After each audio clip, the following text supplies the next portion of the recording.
everybody, welcome to the Shades Plays live here as part of RVTV. How we all doing, everybody?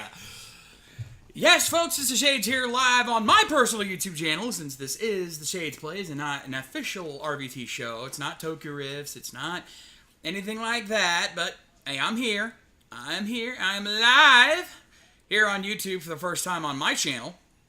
How you guys doing tonight?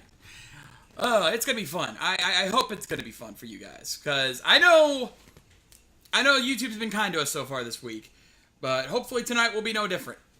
Also, by the way, I must apologize in advance. I just got dinner.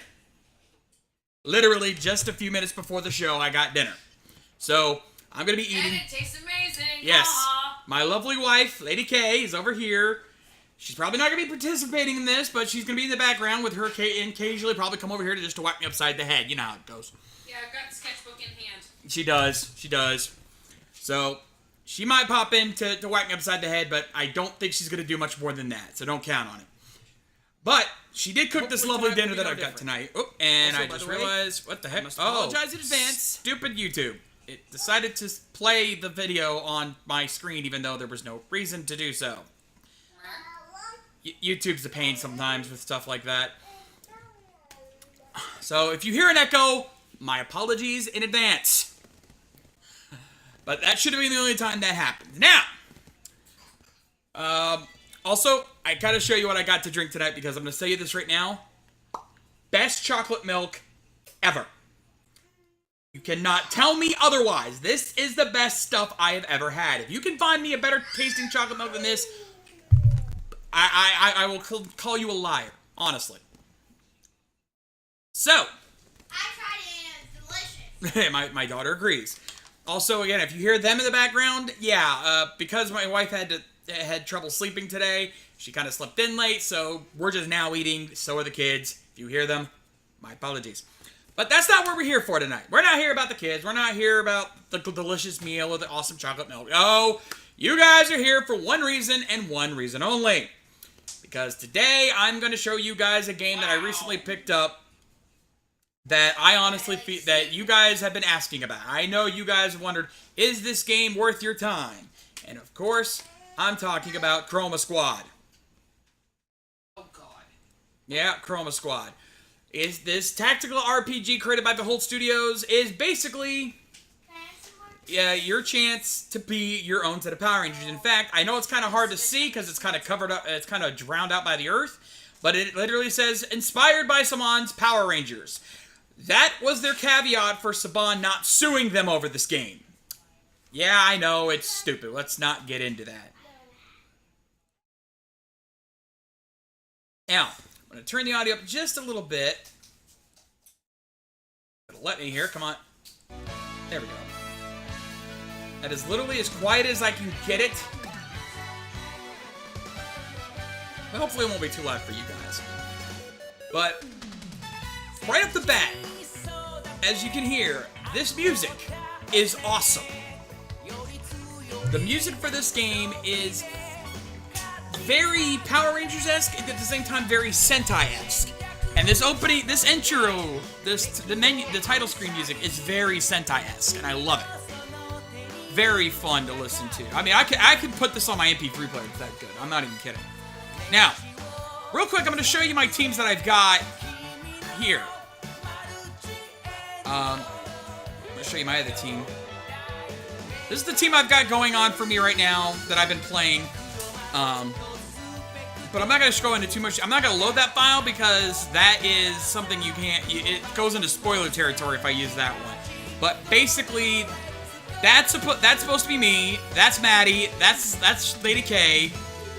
That's supposed to be Bishojo White, though they didn't have a. I could have used her or a blonde version, but there's a reason why I chose that instead. You'll see why later. And then because they didn't have anyone to look close enough, that's supposed to be Easy Rider.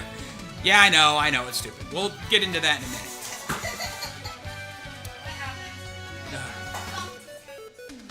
But we're going to start a new game. And we're going to go into a couple levels here, kind of show how the system works. And we're going to do casual mode. You just enjoy the story, kind of show you kind of how the gameplay works. And give you guys an idea of what it's like. Because, obviously, I'm not here for a challenge. I'm here to show you guys this game and if it's good. I played a little bit of interesting level. Hell no, I'm not doing challenge mode. Because, quite frankly, I ain't that good. I'm sorry. You guys want to see what this game looks like, how it plays, and if it's worth your money. It's 15 bucks right now. I believe it's on Steam, but I know if not, I know it's coming soon. But I do know that it is available at most. It's available on their website, chromasquad.com, I believe is the site. If not, one of you guys can, you know, type out the link somehow. So we're going to get into this here. Now, the one thing I will say right off the bat is the load time for this can be a little painful. I don't know why it does this, but yeah, the load times for this can be a little ridiculous. You'll be sitting here for a full minute or two while it loads up. Like right now, you can see I'm trying to move my mouse. It's loading.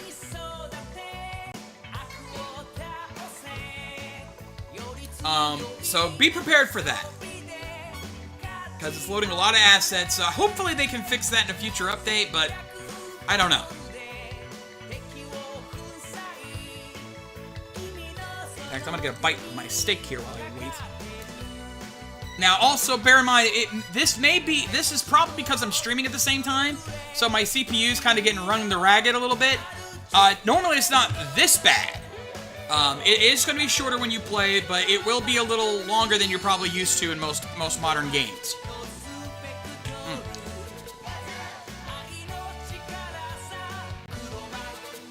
Come on, put me here. Come on, anytime now.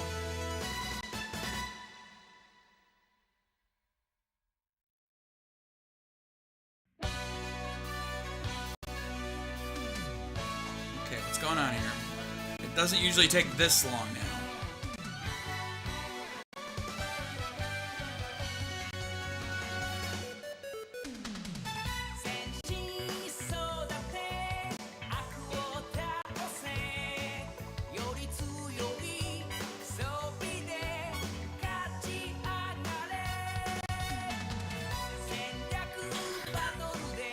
Okay, let me check something here.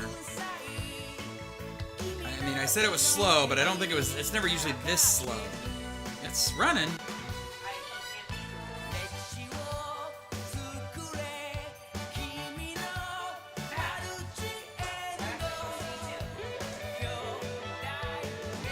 Okay, I'm calling it. It crashed. It froze. Alright.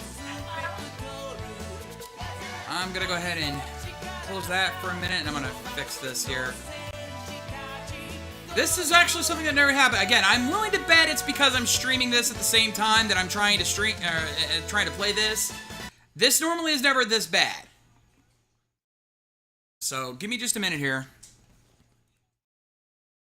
while I get this fixed. See if there's anything else running that I can use to kind of fix this. Oh. That's that. That needs to run. Yeah, that's supposed to be that high. Okay, then. Alright, let's try this again, shall we?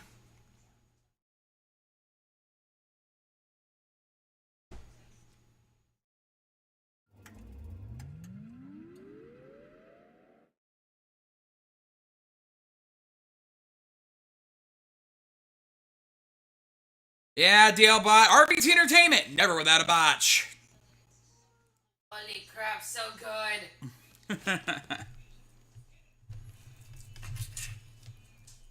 Let's try this again, hopefully with better results.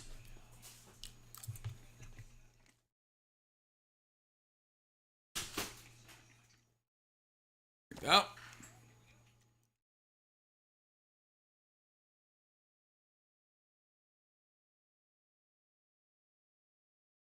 Let's see what this game looks like on its own here. There we go.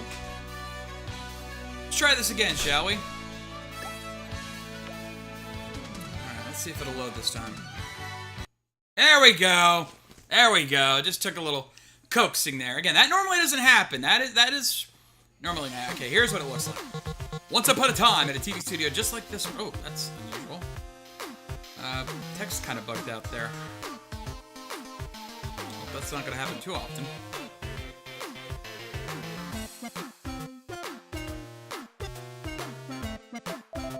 Super Rangers! It is time for the all stuntman to get into the scene. Hurry up! And here is our Ranger team. Now, you have these colors are defaulted for this scene, but don't worry, the customization will come in after this. This is introducing the Super Rangers. That is like the major Power Rangers team, and this is their, you know, I guess you could say their putties, their grunts, mooks, whatever for this, for their show. And of course, we're fighting on Green Stick Effects will come in later. No story, huh? Hey, Zacher, sound familiar, buddy? No, this one goes by the name Dr. Mia. If there's a reference there, I don't get it.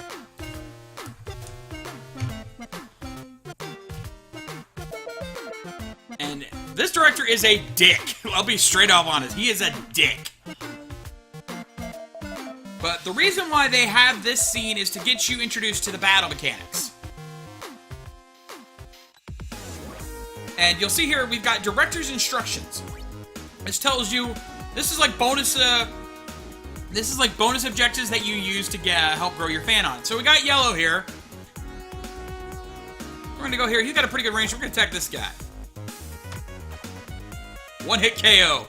I think they're a little tougher in the higher difficulty levels, so don't get too crazy with the attacks.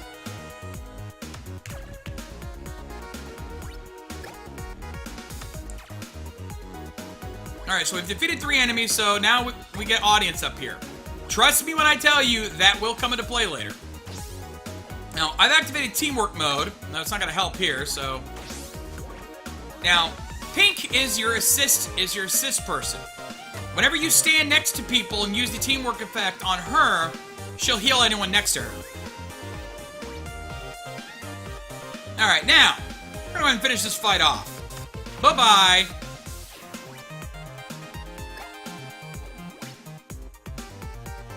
Now, when you have 2 actions per turn, so if you move and you can't do anything else, you can still move a second time, but that's all you can do.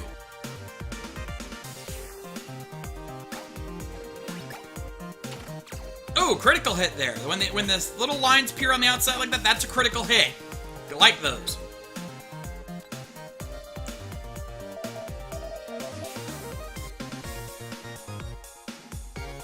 And of course now he's all happy, like best episode of the season. Yeah, they're not doing anything.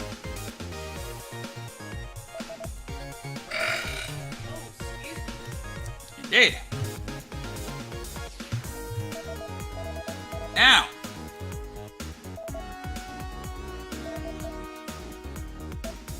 Now here's where he introduces the teamwork mechanic. A teamwork maneuver is going to help you reach long distances quickly. Trust me when I tell you, you want to master the teamwork effects because they will help you a lot.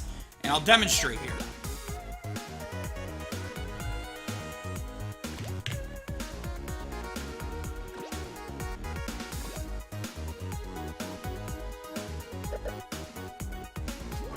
Alright.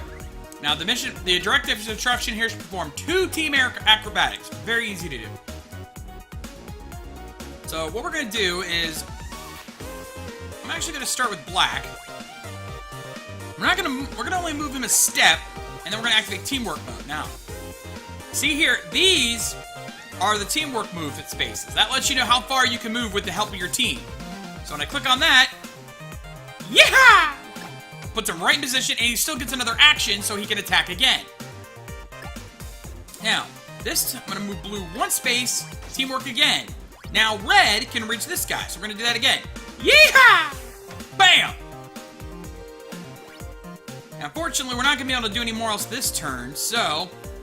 I'm just going to move him up here, move her up here, set that up. Now, of course, now the moves are going to come after us, and they do, you know, pitiful damage in this difficulty. And so we've already done the director's instructions, we're just going to do that. And we're going to do this. Bam! And that's the end of that. But we're not done. He's got round 3. Of course, he's thinking like, "Oh, be thankful I know what I tell you what to do. Otherwise, you'd be lost." Now, But I can't eat it. This isn't right.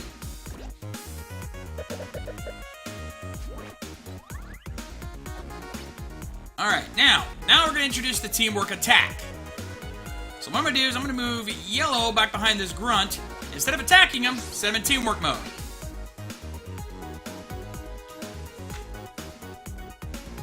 And then we're gonna have Black come over. Actually, you know what? Let's get Pink in there. Now you see how he's lighting up. He moves when I'm. That lets you know that if you attack this guy, you'll get a teamwork attack. So move her. Bam! They both attack for not awesome damage. Now, this works in more ways than one. So let's move Blue over here. Set him up. Move Black on this side. And then we'll have Red attack him here. Bam! Triple attack. You can do all 5 team members, and I think we're gonna be showing that off here in a minute.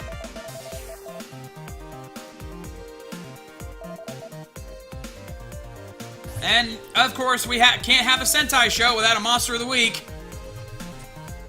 Look like a robot samurai looking dude.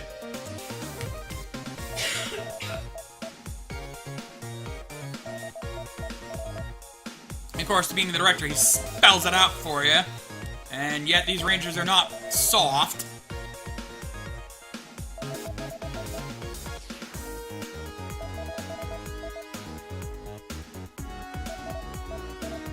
Now, as he points out here, normally you're going to have to fight the monster and do some damage before you execute the finishing maneuver. Oh, I want it that way. Reference. Not all of them are going to be Sentai reference. Now, when you see that there, finish it, that tells you it's time for the finishing maneuver. So, what we're going to do, we're going to put Yellow here, teamwork. Black here, teamwork. Pink here, teamwork. Blue here, teamwork. Red goes in for the kill.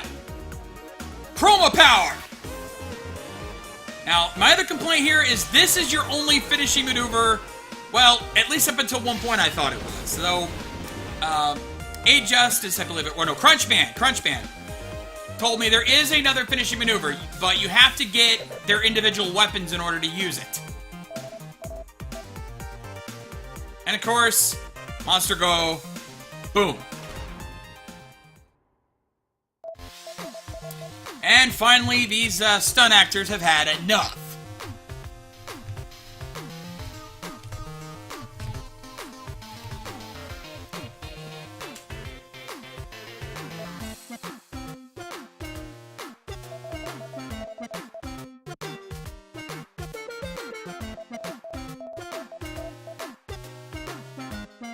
Also, I think these are supposed to be the actual actors from the show there in the chairs, but I could be wrong. Or it could, you know, I don't know.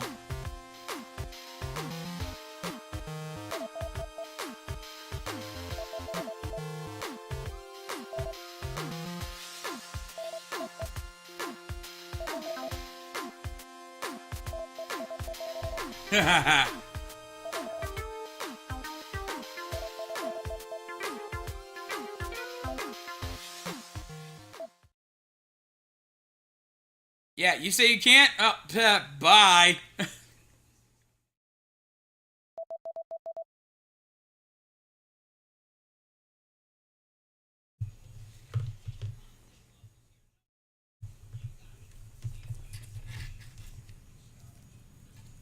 We're gonna load the next scene here real quick.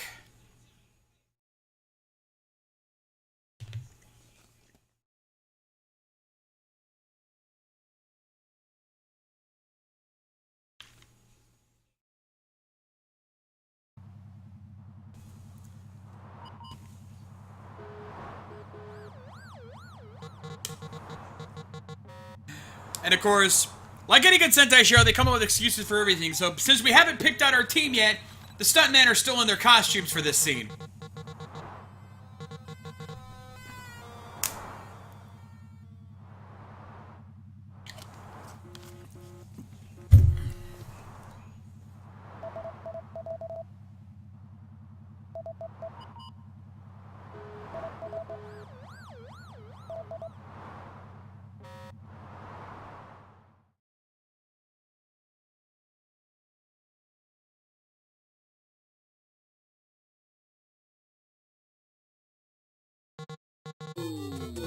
So here is their warehouse where we're gonna shoot our Sentai show.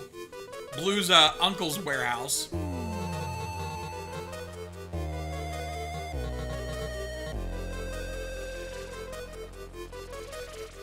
What's this giant ominous thing sitting here in the draped in the black coat?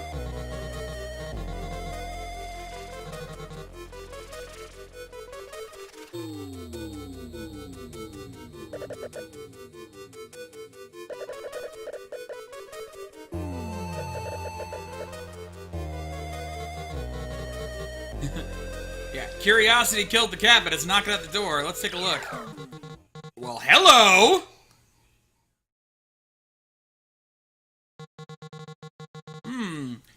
Can you say plot point?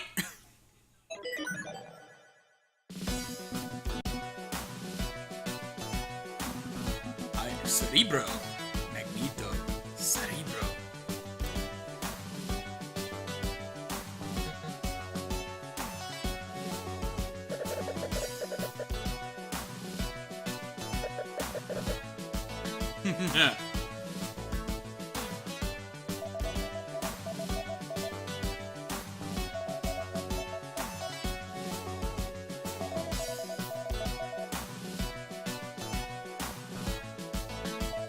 And of course, they're not an idiot. We can use this!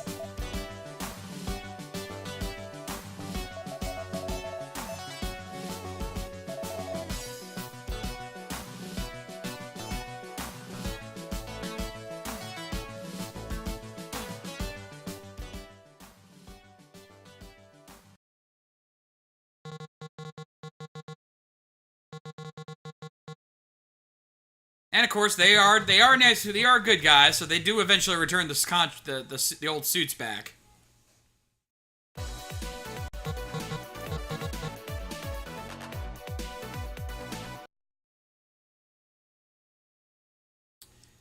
So we got a new contract, $1,000.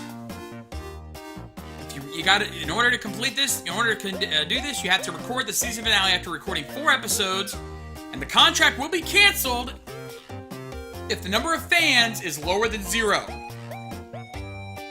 This is basically your safety net part, where they let's send you an easy.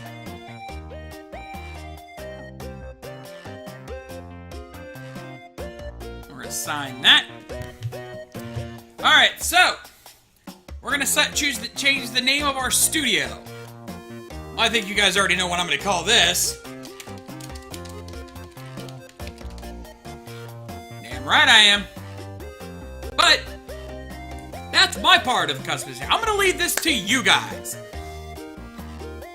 I want you guys to help me pick out what each color is gonna be for each thing, what their names are, and then we'll go through each of the characters to see who fits it. Now, this is the assist character who helps healing.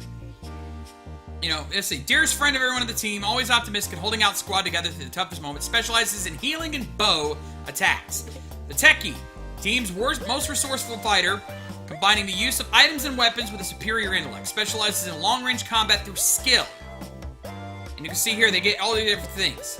This one has skill regen, meaning their specials cool down faster. This one is, you gain more skill regen when you use any skill. Lead, of course, leader of your squad, taking responsibility for the group and always acting honorably. This role specializes in protecting and inspiring the rest of the team. 50% health.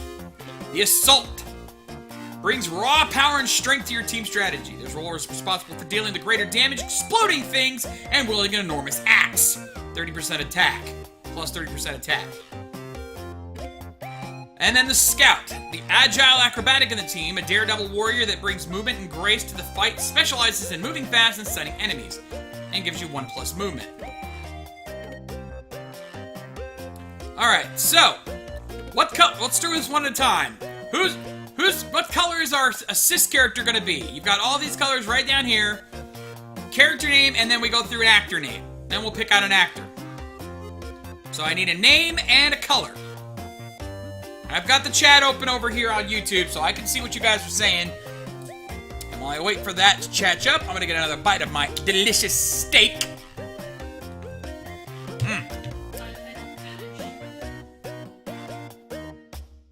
steak is so good, my wife couldn't finish it. And if you know anything about my wife, I never leave it unfinished. you know that's a scary thought.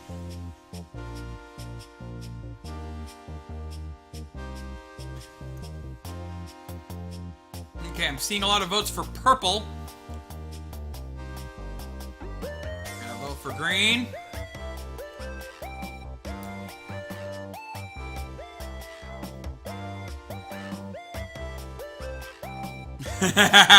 Bobber going with once a red assist character. Trying to break the traditions, I see. But it's looking like we're gonna go purple on this one. So purple assist character. What's their name gonna be? I need a name. I want names, damn it.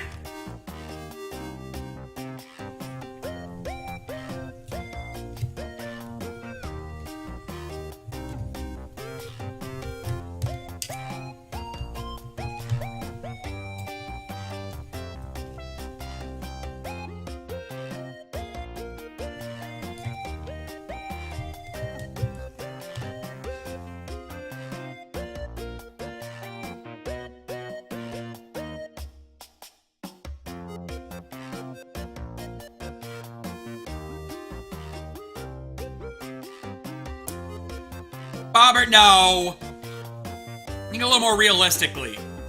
Come on, dude. Okay, I see Rika. That's that one I like. Rika, Jet, May. Looks like I'm gonna have to be the one to pick out of this list. Mariah. Namine. Bio, have you been playing Kingdom Hearts again? Zoe, Nicole, oh man.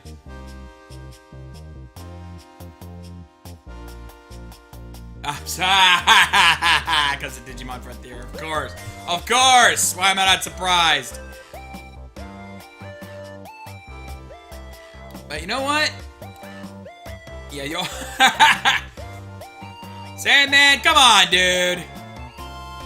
Come on. Now, you know what? I'm gonna go with... You know, I'm seeing some good names here, I'll grant that. But I'm gonna go with May. I'm gonna go with May. I like May. Simple but effective. So we got May in the purple. And let me see here. I need someone who's got a good skill regen to add to this.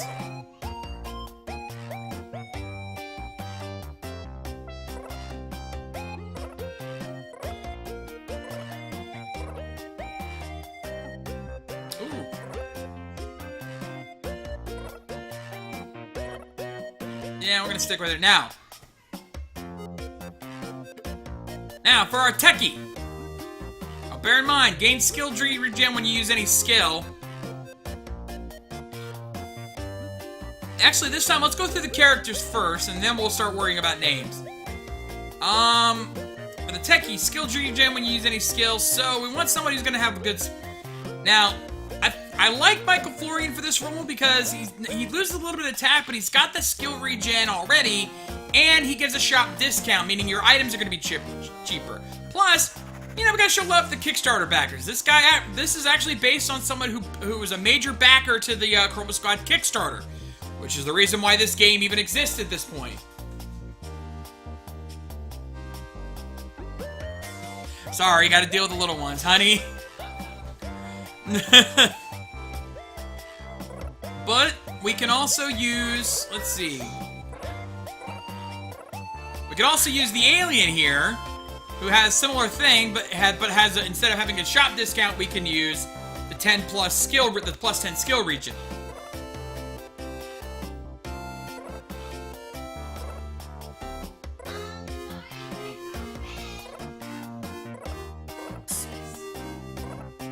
So we can use either Jay Blues or Michael Florian. Those two will be our two possible techies here.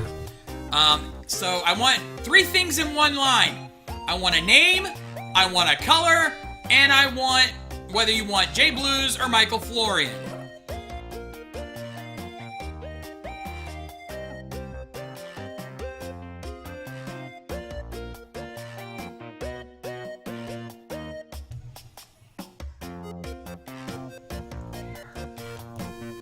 And don't be afraid to be a little inventive either.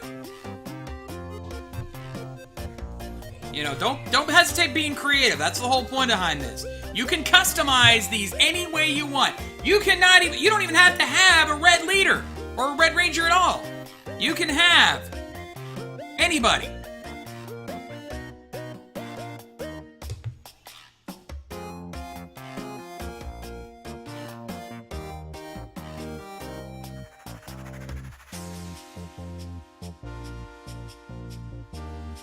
Okay, DLBot says he wants a Green Ranger named Bobby, and he wants to use Michael. Alright, Michael Florian seems to be pretty popular. Man Dark. Gee, Bobber, I wonder where you got that one from. Let's see, another one from Michael, Cyan, Parker.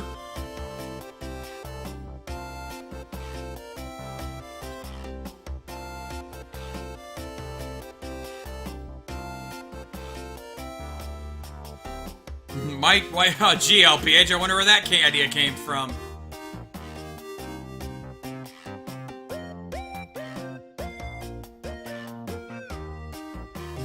Yeah, DLBot, I was just thinking about that. I was just thinking about that whole thing, because as we know, who better than Cyan?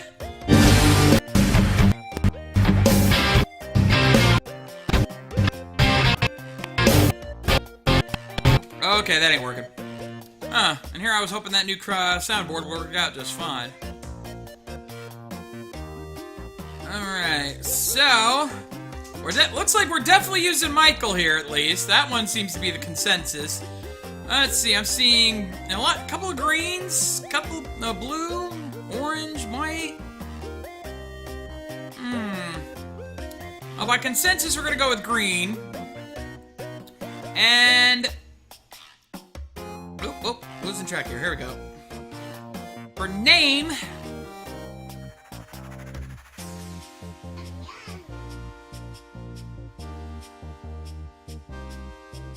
Let's see.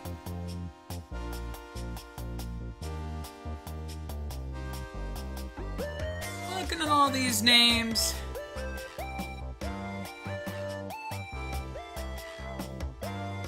You know what? I'm gonna go with Harrison. Harrison sounds pretty good. Alright, we're gonna leave leader for last. So let's move on to Assault.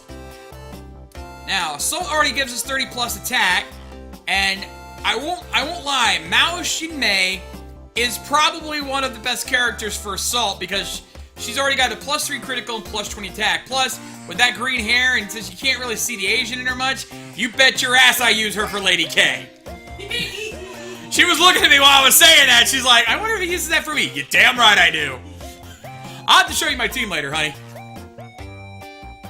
But, let's see what else we can use. Now, we've got Mikone, who has 15 plus 15% counter and +20 health. We've got the Asimo bot, which, you know, loses skill regen, but has a crafting quality rate. We'll get to that later. I wouldn't use Rio for that. Telemelia, who's also a Kickstarter backer, doesn't have much, but he does have +15 mecha health. Yeah, you better believe there's gonna be mecha in here. We've got Weasley Stripes. I wonder what that's a reference to. +10% health, +30 pistol damage. Good if you're going to use pistols early on, but might not be so good later. We got the alien again. Von Andy's good for audience, but that's about it. We got another one here, Antitonic. Got good dodge, loses a little bit of movement, but good night here. Ashley Smith's got good sword damage, but again, since you're going to use an axe later on, that could cost you. Got Mr. Beaver, who looks ridiculous, but comes with +20 health and a +10 item drop rate. And trust me, you want a good item drop rate, because getting items in this game for crafting is a bitch! Evan Tyson might be really good. Might be good for this role, because you got the acrobatics range, and he's got a +30 attack. You know, movement's not that big a deal. If you can master your, considering what else he can do, you really don't need that big a movement. Alright, buddy. Then we've got Gus Foon, who's also a Kickstarter backer. Again, not much in the way of movement, but his attack and his team attack are badass. So, yeah, it may look ridiculous, but I guarantee you'll be happy with him later on when he kicks their ass. We already mentioned Jay Blue, so I would say we're between Mal, Gus, and Evan are your 3 good choices for this, and Mr. Beaver is a possible one. So again, color, character name, and actor between Mal, Gus, and Evan Tyson. And again, I've got the chat up. I will see what you guys are picking over here. Crunchman, I'm going to try to show off as much as I can without going into spoiler territory. Okay. Crunchman points out that the Beaver is a callback to one of Behold's other games called Save My Telly. I haven't seen that main game myself, so I couldn't tell you much about it, but, what do you do? Behold Studios. I know Behold Studios is also the same studio that created the Android game Knights of Pen and Paper, which is basically a D&D homage.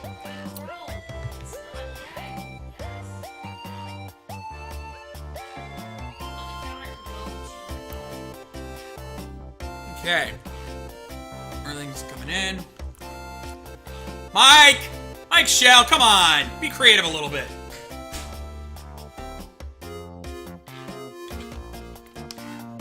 Okay. See, Random Rex, Blue Sora using Mal. Okay, I kind of like that. Juwan going with Gus and Red. I need a name, buddy! Let's see, Biohybrid.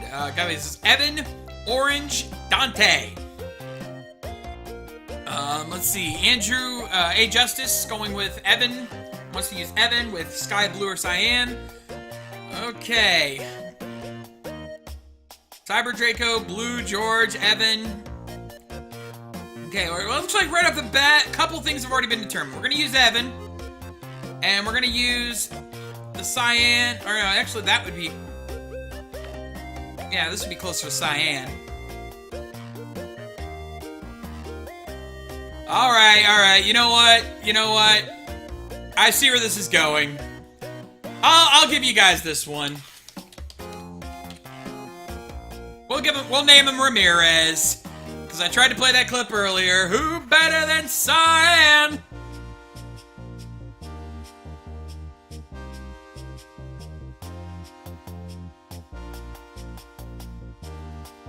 But we'll give the assault guy Cyan with Ramirez. I'm sure that'll make our Sentai fans happy. Alright, next up is the Scout. Now we mentioned Scout is good for movement, so we want to kind of associate that. Kind of facilitate that. You want to kind of focus on strengths here. So, movement's a hard one to really get a good one of. You've got Ryo Yoshi, who's got good movement, but he sacrifices weapon attack.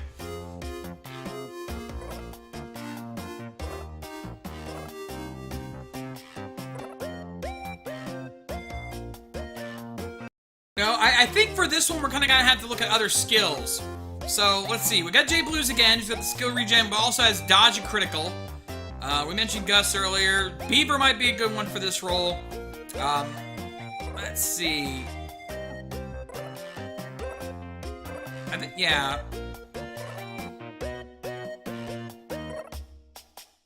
Looking here. Again, Azimobot might be useful here because, again, that crafting quality rate, that will come in handy later. You definitely want to look into that because that comes into making items. Mikon is probably a good one because you got the counter and the health. Let's see. Alright, now this one's actually good. May Urim has a high counter and also reduces enemies' dodge percentage and enemy counters percentage. You might want to use that. So I think we're going to go between Mr. Beaver, Azimobot, May Urim.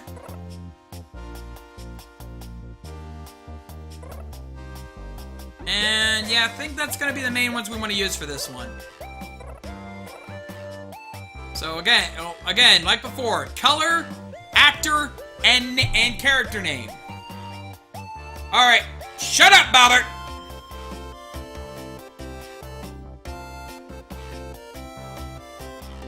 I'll take the color and I'll take the actor, but that name, no. Now you're just reaching.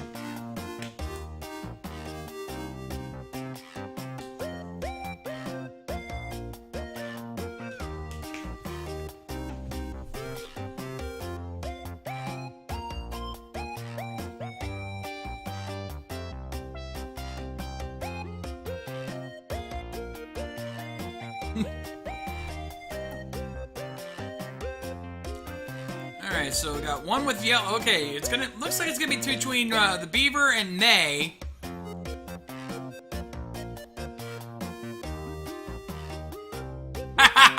LPH, funny. Fair enough, A Justice, fair enough. Let's see.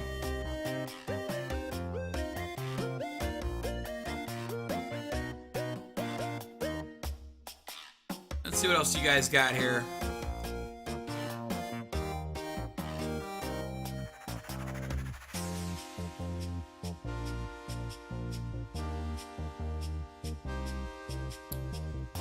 Alright, so we're tied between yellow and orange at this point for color, but we're definitely seeing... So it's between May and the Beaver for actor, and it looks like between orange and yellow for the color. Dealbot, I have a really nasty joke about your choice of actor and character name. Because it brings up something from one of my old Japanitration reviews. His character name was Misty, and he chose May as the actor. So, Misty May. Which is a character from one of the hentai Rastus reviewed way back in the day. I know. I know you're probably reaching for a Pokemon reference, but... oh boy. Okay, so... looks like May's gonna be the actor, because we're getting a lot of new choices for May, so let me pull her back up.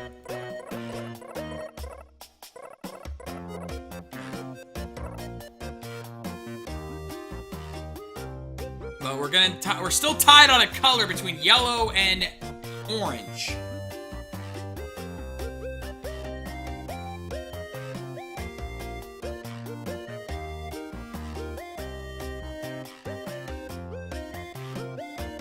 Robert, I just have one thing to say to you. Dave! I already Daved him. Save that for later. I have a feeling you're gonna need it with him in the chat. Let's see. Please remind everybody I'm only having 2 hours of sleep. You know what? I think for a name, I like what Cyber Draco gave me. I'm gonna go with Fiona. Alright, so with that, we have our team. For our assists, we have May, played by Alert Johansson. Yeah, I think we already know who that's based off of. For our techie, we have Harrison, played by Michael Flaherty in the green. We have our Salt Ramirez, the Cyan Ranger, played by Evan Tyson. In the Scout category, we have Fiona, played by May Urim, rocking the yellow. So that brings us to our lead. Now, with lead, we've got health, so Doodley already kind of counteracts that a little bit. So let's see what else we got. Mr. Beaver's up for grabs again. That would be funny if we had him in the lead. Let's see. Anatonic's another one. You've got dodge and health.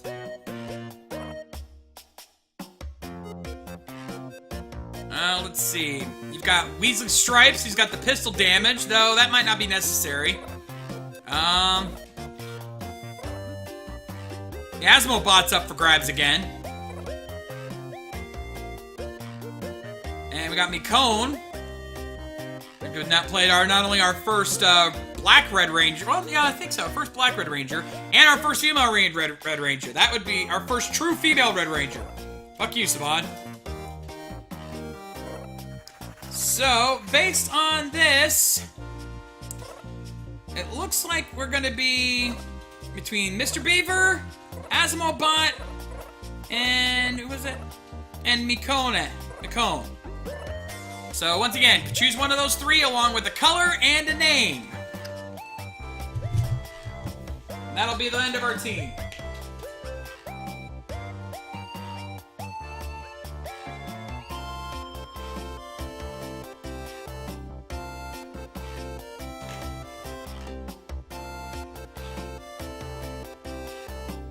Dragoon, have you been playing Smash Brothers again?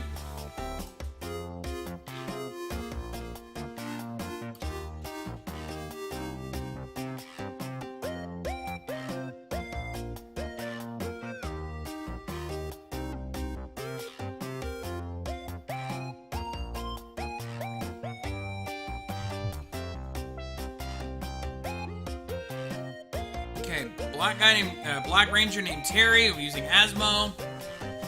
White Ranger named Phil, using Mr. Beaver. Beaver Red Jet. Red Kari Mikone.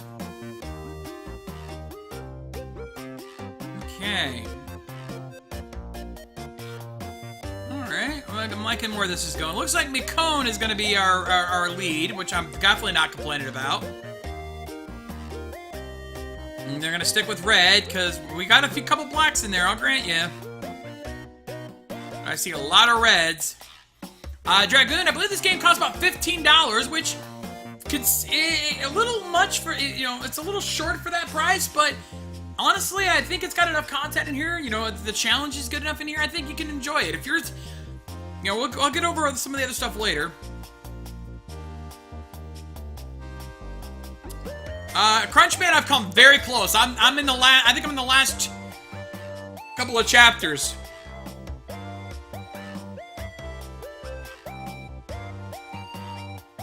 I know I'm close. Okay, so it looks like Mikone, it's going to be Mikone, our Red Ranger, so let's see if we can get a name out of this.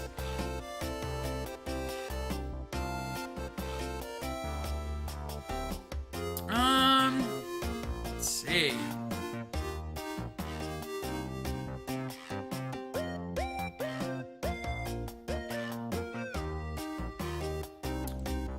Alright, you know what?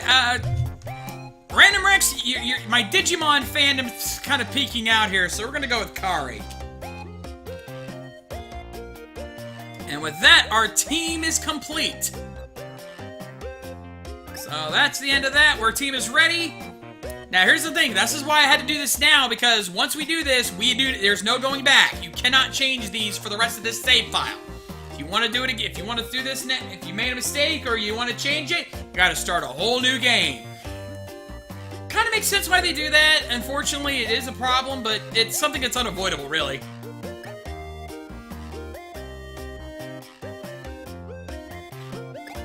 All right, that brings us to the studio page where we set everything else up. Now, there's other things we need to do. Now, yeah, I'm sure you love that deal, but now we got to name a few other things, but these will be a ton easier. But you want to do these now so it'll look good in the episode. We're gonna need to name our squad name, our transformation call, our actual henshin call, lights. Like, the transformation is basically, you'll have a button down here. I usually like to go with henshin for that, just a simple henshin. And then this is like the transformation call. This would be, I guess the equivalent would be, this would be, Minna, henshin da! And then this would be,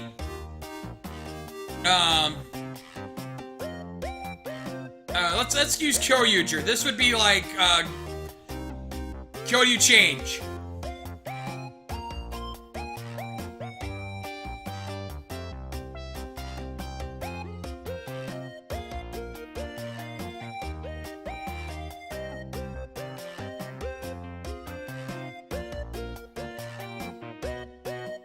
So go ahead and think of some names for some of these.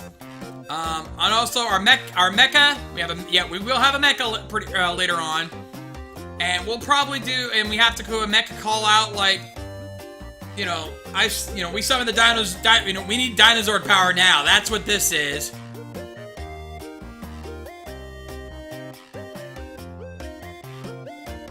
Biohybrid. No, you saved that for the finishing move. Actually, you know what? Just for that, yeah, we're gonna make that the finishing move name. I'm sure Easy would get a kick out of that. What? A little callback to Geki Ranger. Kokero Takeni! Or as it was translated in the subs, Pork Cube Stew! Blame Geki Ranger. I'm gonna hit somebody. And soon. Whoa, what the? My soundboard went off. Oh, you know why? Because it goes off. I've set my keys wrong. Okay. Crunchman haven't had a chance to, but I will try that next time I actually sit down and play the game. LPA. Transformation Shout. RVT Go. Ooh, I like that.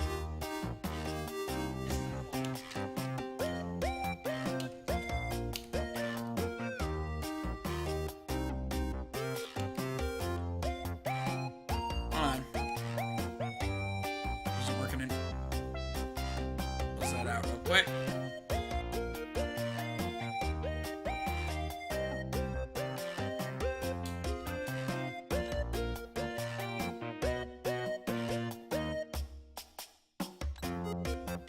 Drew on, come on, dude. Squad name? No. No, Bobbert.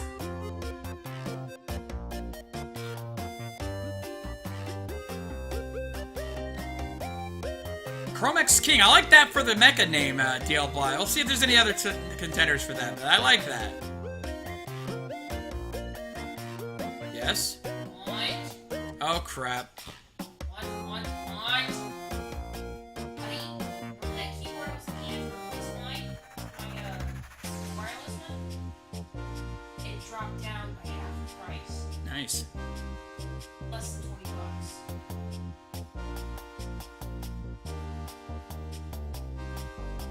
$20. Ooh, Random Rex? Yes! You know what? I just realized what you're doing there. Real Victory Team.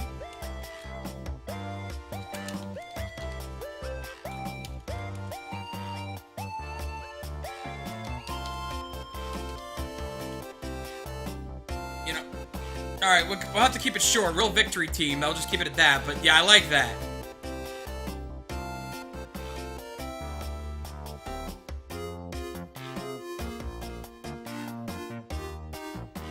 And I think we're gonna go with the Chromax King for our mecha.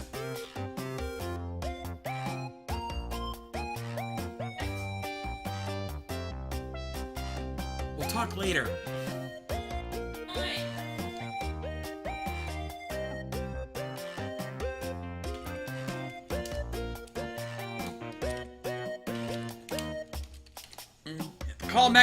Call Mecha, we'll keep it simple. Summon Chromax King! Now.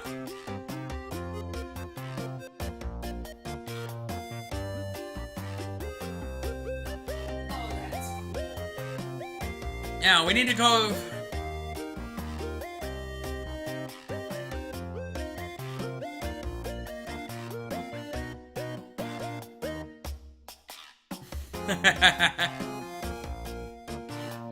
Alright, now, for the transformation button, or the transformation call, or transformation, like, pre-call.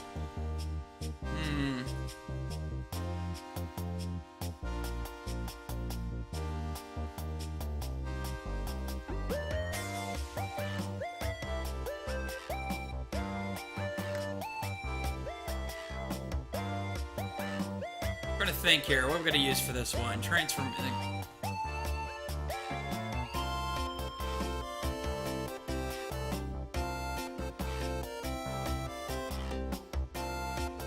Random Rex? You know what? I like that.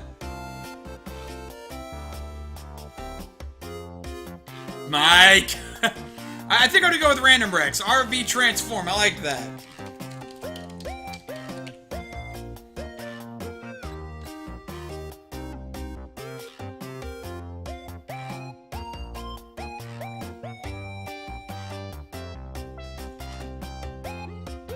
There we go.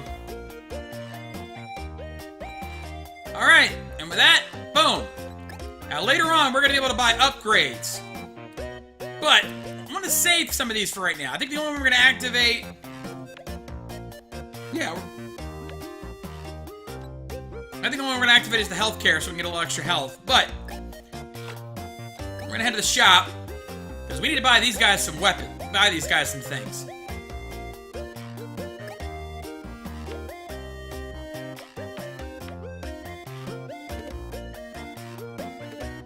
Because you want to make sure these guys are well equipped.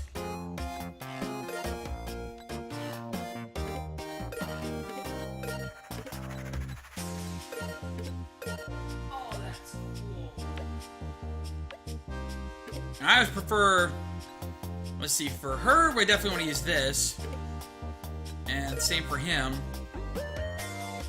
And... the rest we'll use the health ones, because they stick out.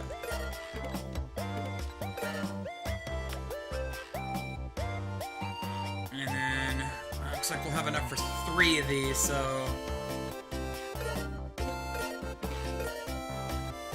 Okay. Not too worried about weapons or anything like that at this point, because we're not going to be getting through there.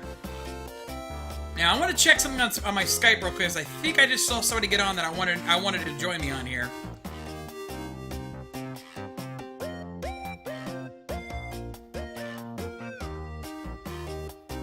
I can get... Move it!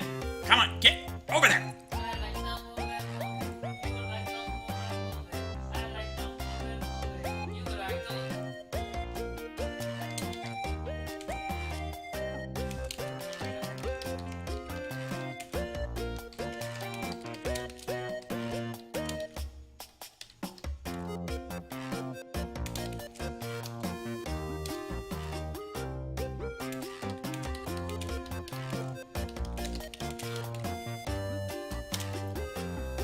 I'm gonna see if there's somebody who can join us here in a minute. And in the meantime, that should cover everything. I need to equip her because I accidentally forgot to equip that.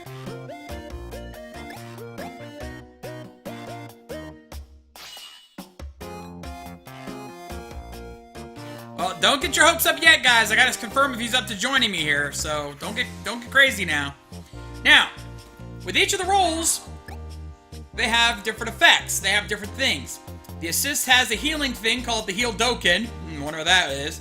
Or you can change it to the energy reserve that ups your skill regen. Don't need that now, so let's stick to the Heal Doken. Hey, Justice, I'll see if I can confirm that later. Oh, there we go. There we go. Let's see if we can get somebody else in here on this. T-Dub. Hello. Glad you made it, buddy. Yeah, I'm not watching Raw, so might as well do this. Yeah. So we're currently live. Yeah, we've been live for close to an hour now. Over an hour now, though.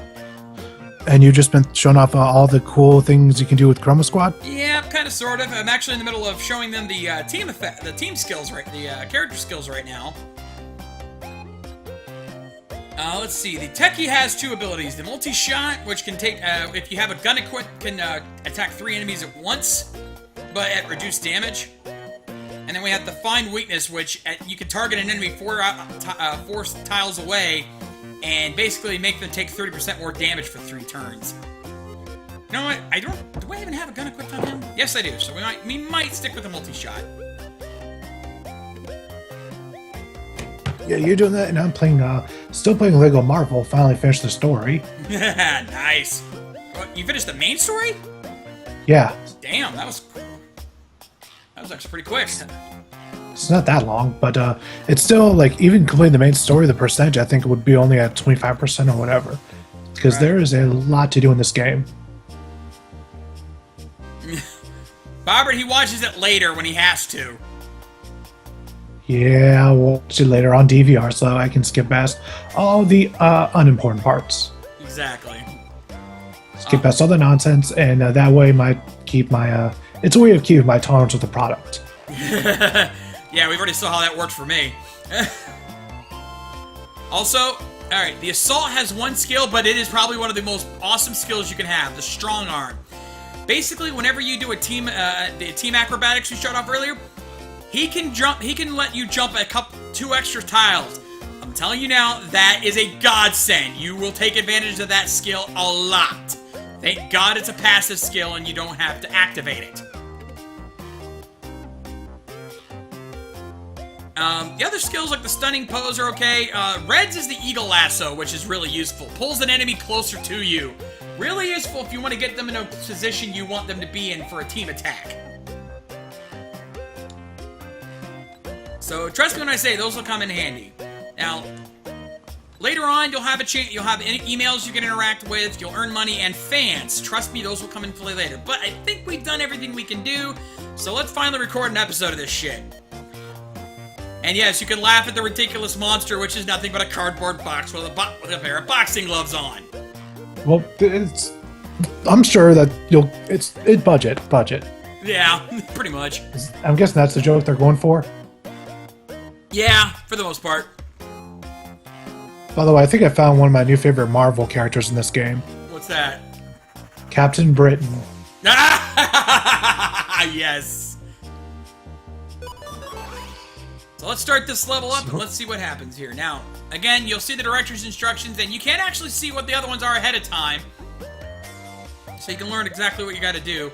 The max audience, if you do everything right, that's just how much you should be able to earn. Though, if you're doing really good, you can earn beyond that and get bonuses for that. Get bonus to audience for that. Must resist Thunderdome joke. At least I'm resisting that Thunderdome joke.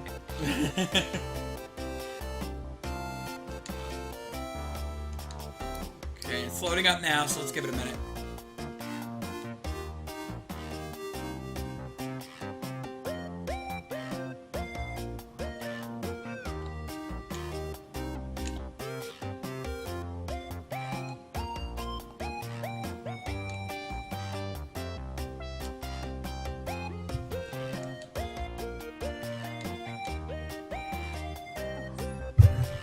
Yeah, I know this will take a minute because it's got to load a whole level here, so let's see if it...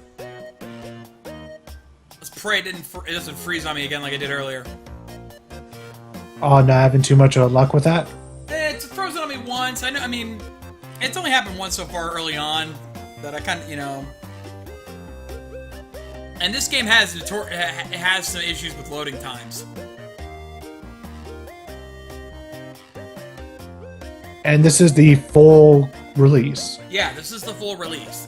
I mean, it's not like game-breaking bad, but it can piss you off a couple times. Like, I don't want to say it's Sonic 06 bad, but it can be a little long sometimes. And when I'm trying to stream at the same time, it really is getting long. Well, yeah, I suppose that's not really helping much, is it? No, probably not. A little computer intensive. You wouldn't think so for a 2D game like this, but, for a sprite-based game like this, but, what are you gonna do? Hopefully they'll fix it in later updates. There it goes. Again, this is the type of risks you take when you buy an indie game. Yeah, it's true. Now, one thing I like, if you notice right there, it went from like a TV screen with scan lines, and it just slowly transitions into a regular like deinterlaced screen. I thought that was a really cool effect they used.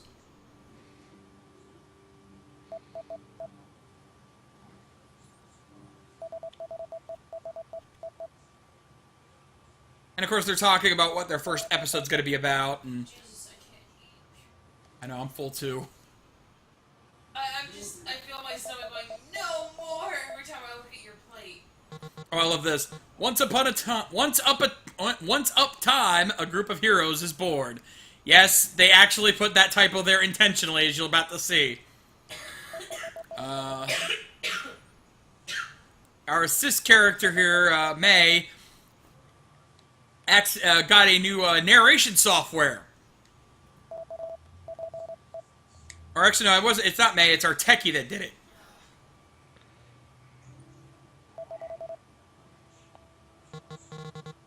These powerful teenagers are the last hope of humanity, and their first task is to defend a science lab from an evil monster.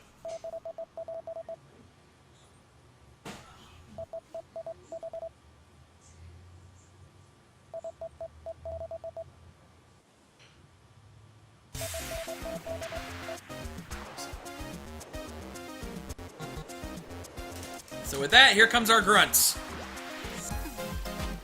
I feel they don't look too impressive at this point. Actually, the grunts don't look half bad. Yet somehow it's the monster of the week where you guys lost the budget.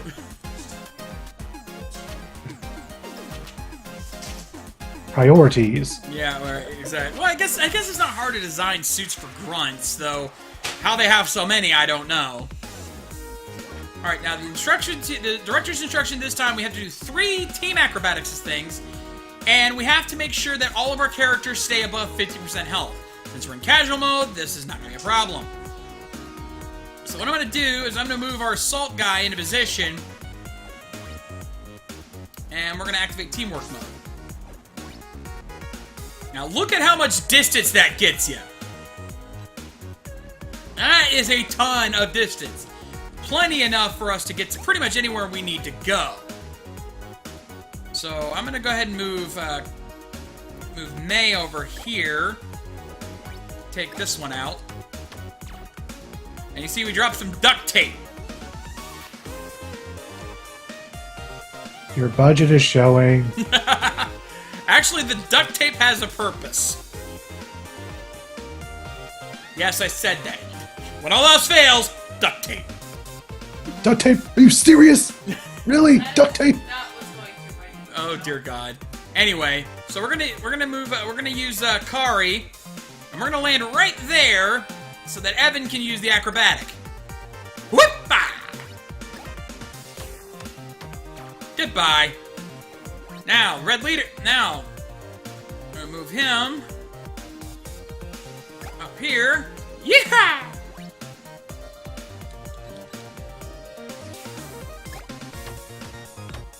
And he's gone. Finally, there we go.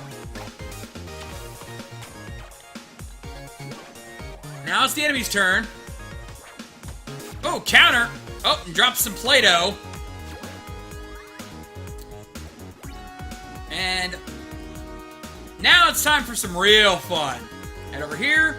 RV transform. Say RVT go. RV. They're the real victory team. Real victory team. Think about it. I get it. I get it. Hey, you can't hit me. This wasn't my idea. You blame the fans. Who? He said it. They voted? Wait, what, did they vote for the team name? Yes, they did. They gave me suggestions and I picked from them. So ultimately, you still have you to blame.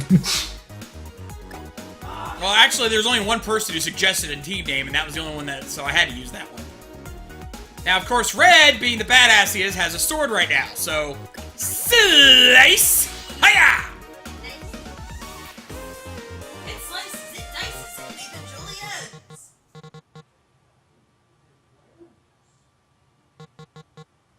And now we can meet one of our monsters of the week. This is actually going to be our season boss. The Transit Mancer.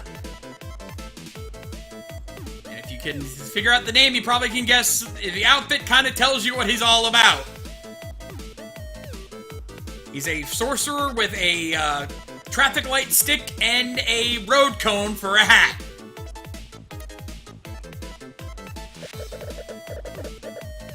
I'm gonna have to make a song about how low the budget is.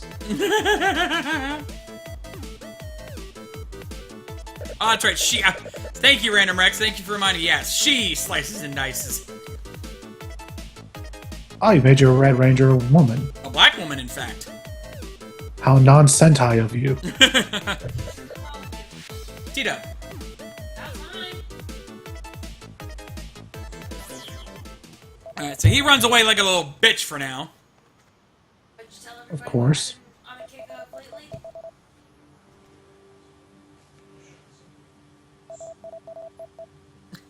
And of course, they're so into their thing, they don't even know when they're acting or where they're being serious. When he says he's lost.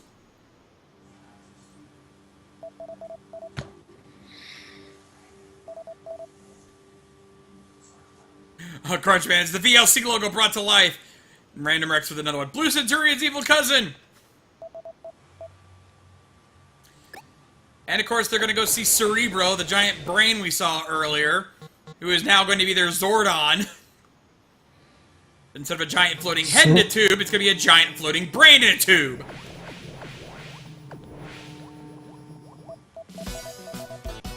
Alrighty then.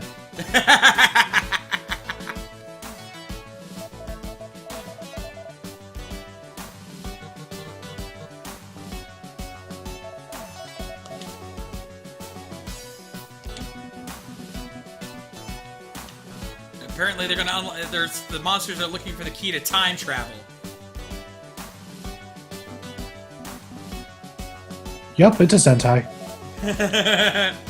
No, wait. Will they time travel back to Edo period? I don't know. If it is, then it's definitely a Sentai.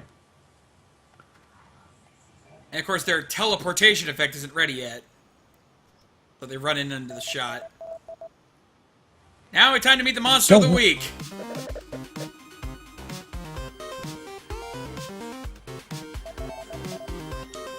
The boxing box. Go ahead, laugh. Laugh it up. It's hilarious. It is a walking cardboard box with boxing gloves on. In other words, it's a Boxing Day box. Or it's a Boxing Day boxing box. Where's Maddie when you need him? Actually, one of my teams has him on here. And of course, Cyan with his one-liner there. I'll turn you into cardboard. Oh, the monsters is worse. Don't get me wrong. I'm cardboard of you. That's what the line is in this game.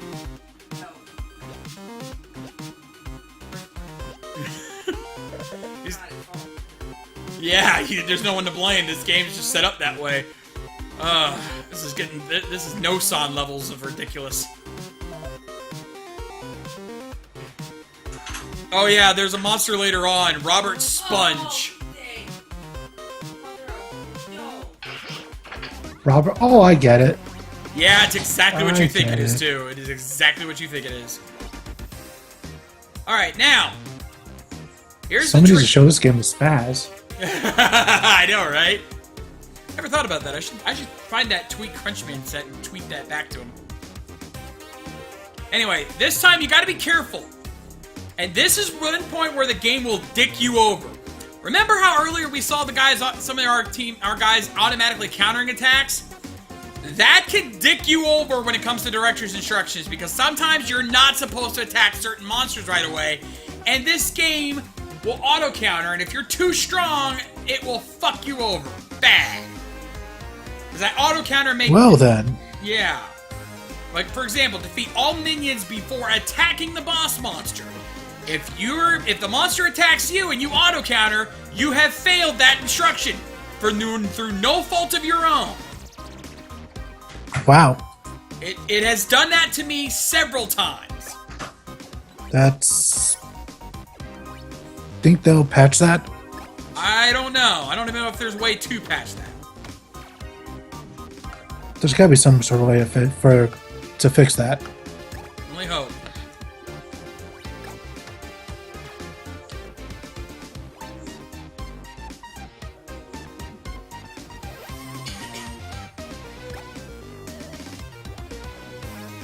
Right?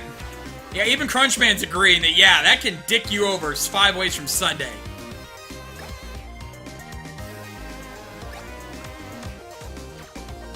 And we got another new item, cotton. So we've got Play-Doh, cotton, and duct tape. I smell a con candy boss coming up. Actually, I don't think there is. That honestly shocks me, knowing this game. God damn it! Frickin' quit dodging me!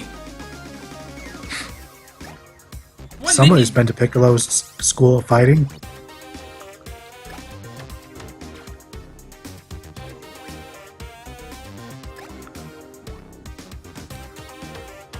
There, die. Wow, I'm only have 18.8% of progress in this game. Yeah. And that's after completing the main mission and a few side missions. Alright, so... By the way, Gerard, you have your challenge. I think any of the Lego games would completely piss Gerard off. With how much there is to do. Yeah, seriously. And it doesn't help that this game is pretty glitched.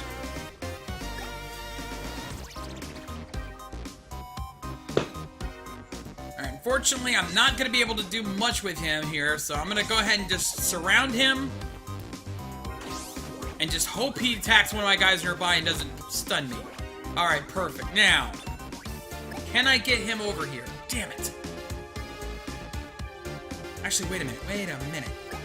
What if I get him over here?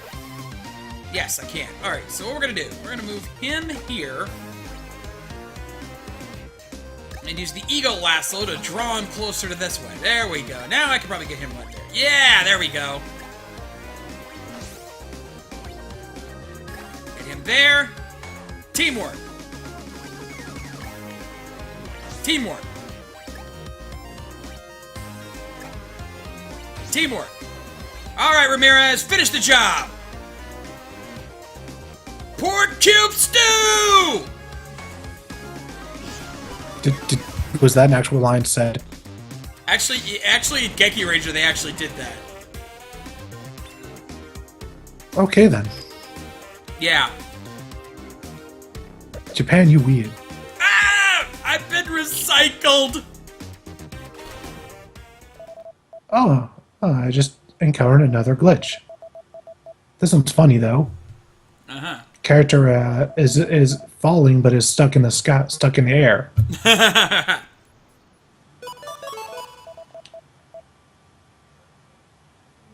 Now,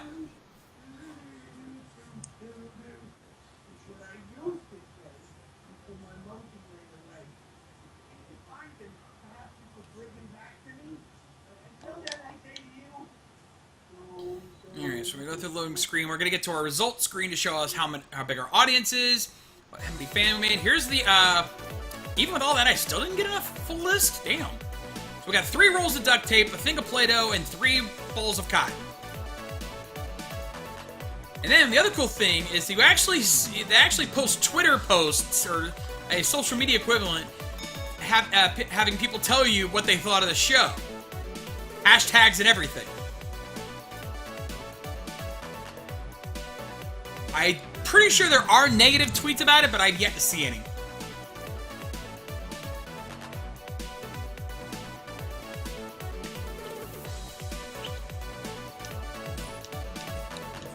So we made about $455 and 73 new hardcore fans. For our first episode, I'd say that's a pretty good success. DLBot, I'm going to try to get us to a mech fight by the end of the show. I don't know if I'll do that, but we'll try. Alright, so we got crafting now. We can actually craft new items for our team members. New swords, new guns, some new gloves. The interesting thing about these is while their main stat may not be as high as the ones you can buy, they also include random properties which could be a huge boost to you.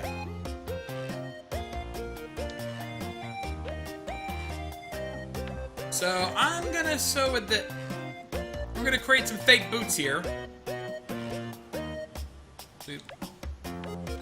Yeah, we only got 1 Play-Doh, so we definitely don't have enough of that. Actually, you know what? We got enough we can make a homemade suit, because what I can do is go to material. We got 3 balls of cotton. Craft. That gives us a thing of leather, which we can use to make a homemade suit. A huge boost to health and a random property. Which gives us a plus 5% to the critical. I did not mean to give it to him, or give it to her. Heck. But I really hate this character.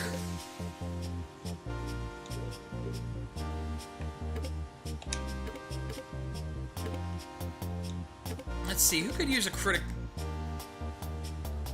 No, I think our assault guy could do with some critical boosts.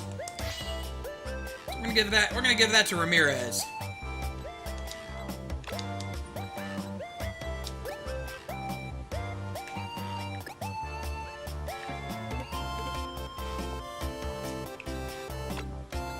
Alright, then we're gonna save the rest of our money because we could use some of that later. So let's go ahead and keep moving forward here.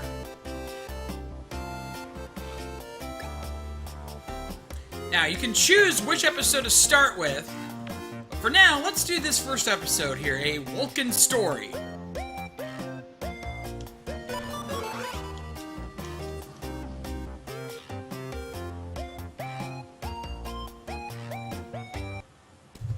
Thankfully, the loading time's not nearly as bad this time around.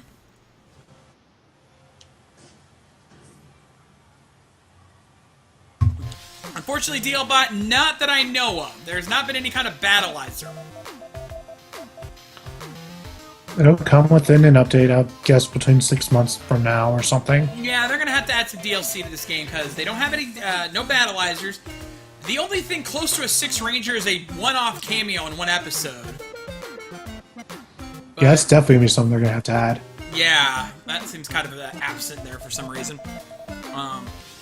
You only get one mech, which isn't a big deal, but...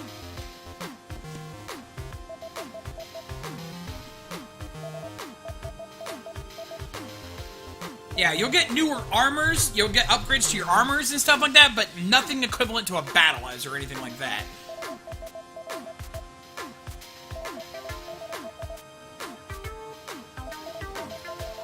And of course, they're trying to figure out how to do the requisite kidnapped civilian episode. But they actually throw in a little bit of a sexist comment in here, basically saying, you know, we don't want to fall into any sexist tropes, but yet, meanwhile, the person who wants to be the kidnapped victim is a female.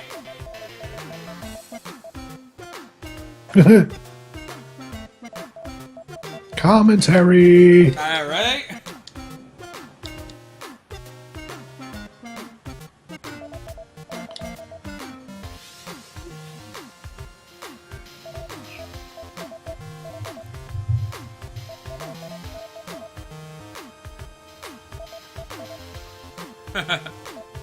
But of course, she's also got another family member who wanted to be on the show. Of course. Politics. Yeah. Well, she just happened to have somebody else who was already also wanting to be a victim, so they can use him instead of her. Makes it easy!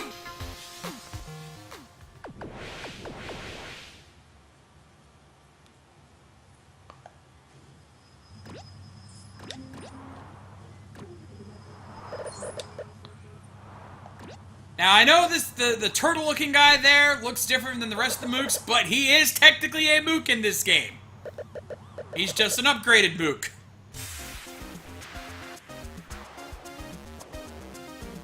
So, second tier.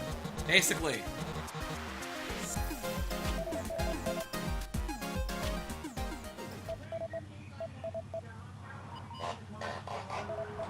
And now here comes the twist. Their uniforms will not be available in this episode.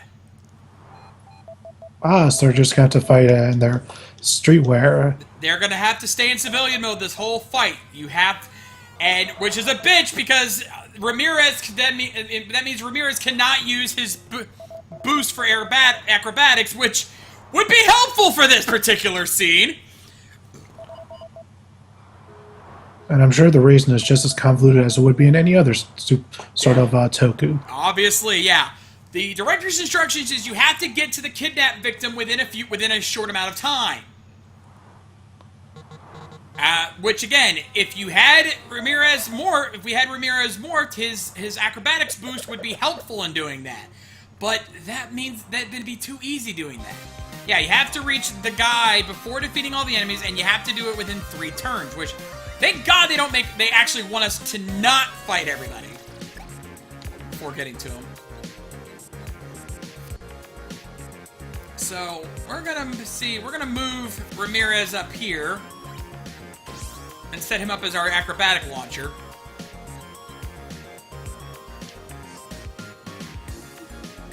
And since we can't launch over the fence in one shot, I'm gonna move May over here. Do some damage to the Mook.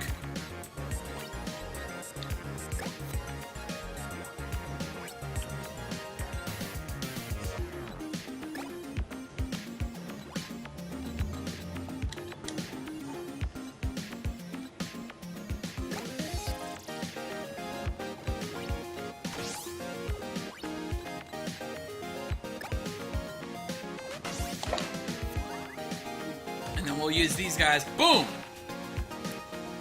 Ramirez gets a counter, takes care of one of the enemies. I like how they sometimes have little quips when they dodge or counter. Okay, I'm gonna do... Yep, goodbye. Oh, so much money, so much money!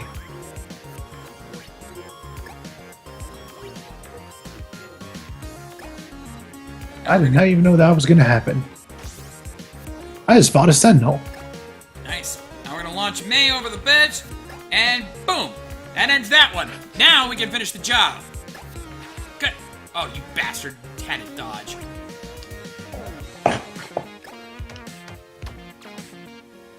Alright, some Play-Doh. Ooh, more Play-Doh. Awesome, we might have enough to make some plastic later. Oh, fuck you, Mook. Ow! Bitch, please!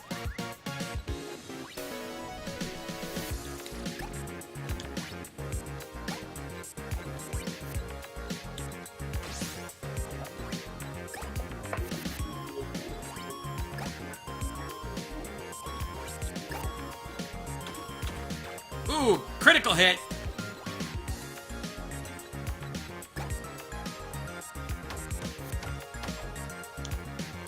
Oh, set him up in line for, there we go, game over. That was easy.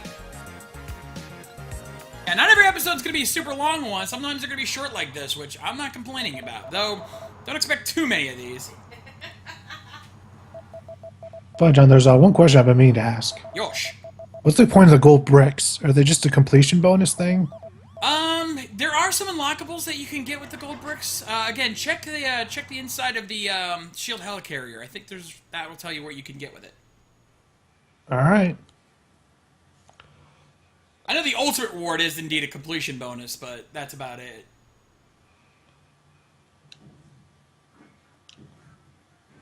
I think if you get enough of them, you can unlock a whole level. And again, you want to complete those director's instructions to get the more fans and more cash. So you definitely want to do that. And of course, you get your more tweets. Forget about Super Rangers. There's a new show called Real Victory Team, and it's so much better. Now, along the way, you get emails. You'll get emails from fans and stuff like that.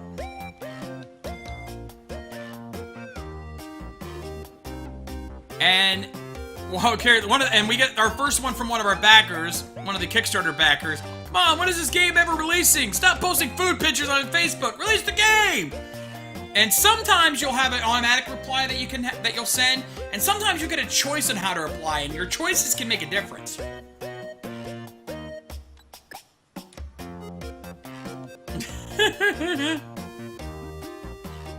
I'm guessing you can have really dickish reply and then you lose fans. Yeah, but if you do a good reply, you can gain more fans that way too. And sometimes you can actually get items through these emails. Like, I've gotten awesome weapons for specific rangers. I know there was one where I had a stalker, so to speak, following the my Pink Ranger, and by actually replying to him, he actually sent me a bow that he had made. So she could use a bow. She had this awesome bow for a while. So you definitely want to pay attention to those emails. They definitely come in handy. Now, we could make a cardboard sword or a clay gun thanks to those items that Play-Doh we got. But I think a helmet's going to work out better for us in the long run. So what we're going to do is we're going to make some plastic. we're gonna turn Play-Doh into plastic. And Seems legit. And we're gonna take regular old duct tape and turn it into silver duct tape.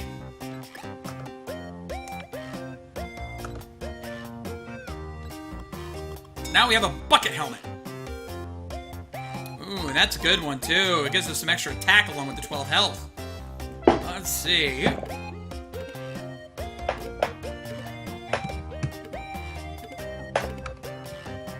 You know, our techie's got pretty low health. Let's give him that helmet. He could use that right now. Now the other cool thing is you can actually recycle your old items and have a chance to turn them into new materials. Though it's random. You have a percentage chance of getting that material, and you don't always get it.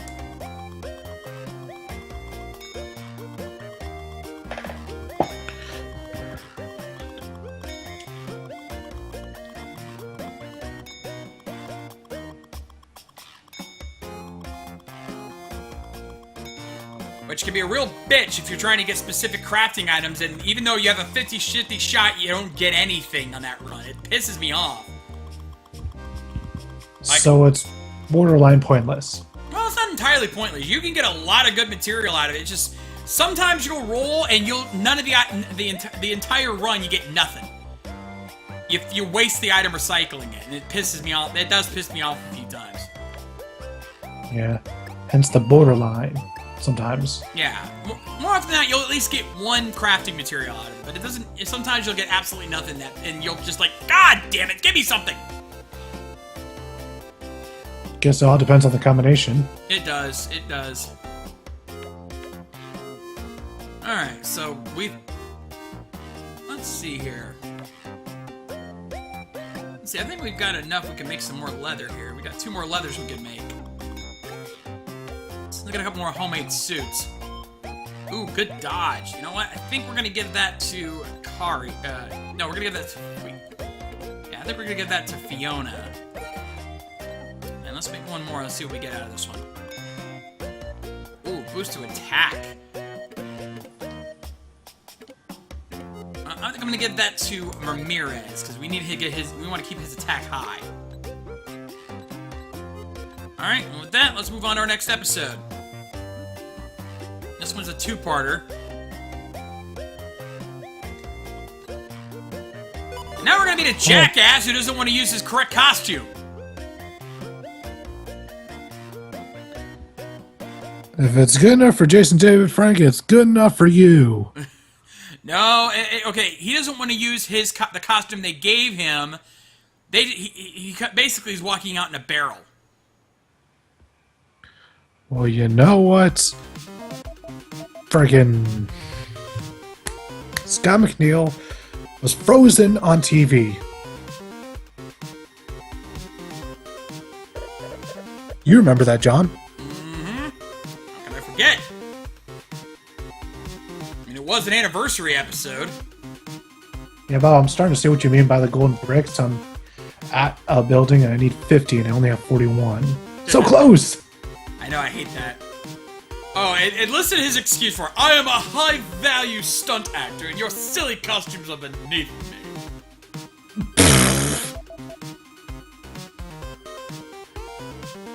Oh, this game has one of the most dickish things for its final scene at the end. You know what I'm talking about, right, John? I think I remember. A certain character pops out and you think it's somebody, but it turns out to be somebody else. Yeah. I was like, oh, game, you're a dick. You knew exactly what you were doing.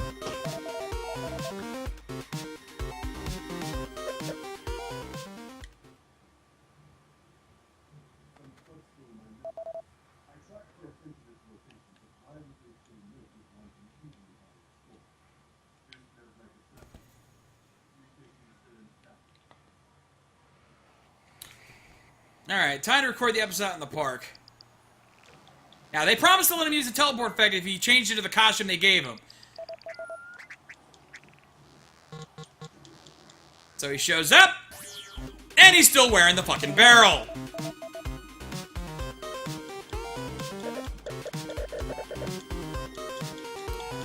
I am the Barrel Man, and I'm going to roll all over you. Is Barrel Man's first name John? Barrel Man! Barrel Man! Oh, there we go. They see you rolling, boss. They hating. Oh. Yeah, they went there. Now, little trick you can do. Move in about halfway and then RV transform. Actually, moves your team in so that they can move in closer.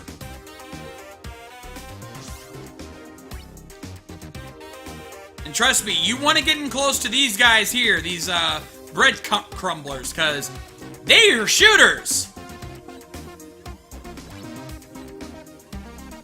You know what? We're gonna move in right here. I am not taking any chance with you. Slice!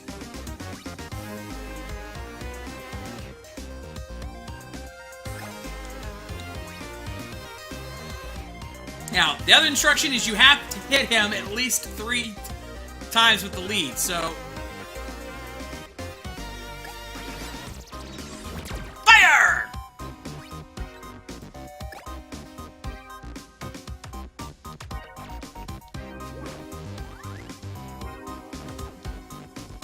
I'm gonna tell you right now, the barrel guy is the biggest douche in this game. Right there is why. He does not sit still.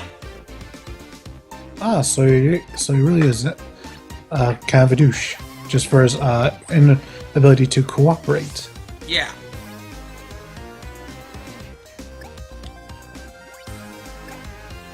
Good luck trying to set this guy up for a finishing attack. Which is the other instruction. You have to hit him 3 times and then finish him with the finishing blow. Good luck with that. Because just when you get everybody in position, your turn is over, and he rolls to the complete opposite side of the map.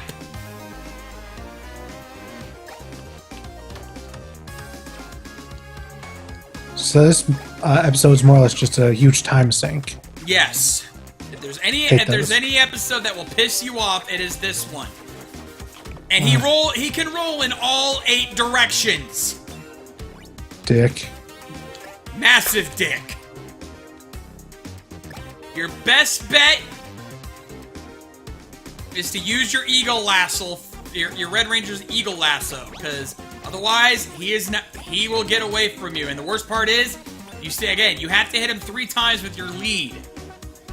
So you're gonna probably end up having to charge up your eagle lasso twice. And you've done your proper research on this game. I played this game a lot. I couldn't tell.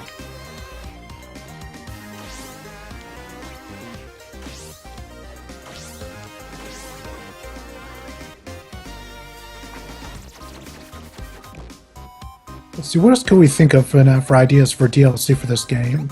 Obviously, more big bads.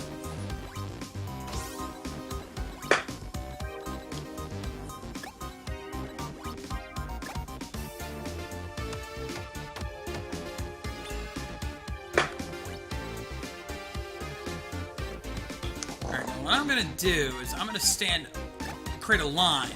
I'm gonna take a hit from on all 5, but it'll keep him in an area where I can use it.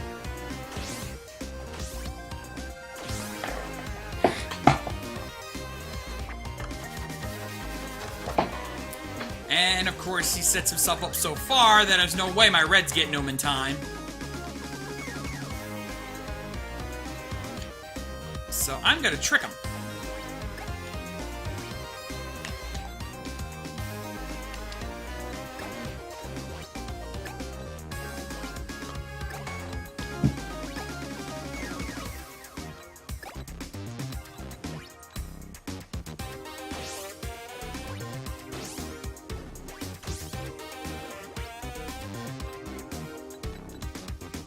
I'm gonna put green right there as a little tease.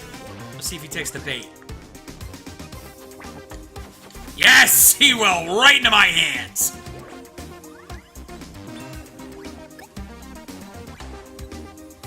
He walked right into my trap. Dance, puppets, dance.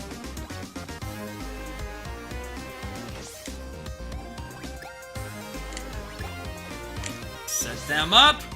All right, Red, finish it off. Pork cube stew!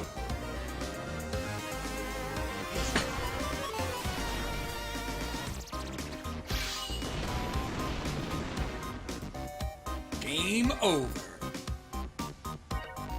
Game blouses. No, you gotta do it. Game blouses.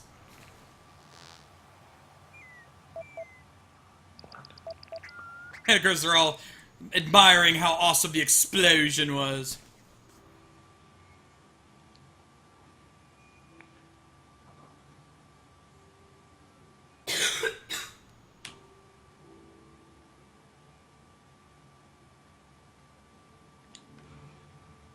Yeah, Crunchman, if there's anyone in here who's probably had more experience than me playing this game, it's Crunchman, since he was he actually beta tested this game.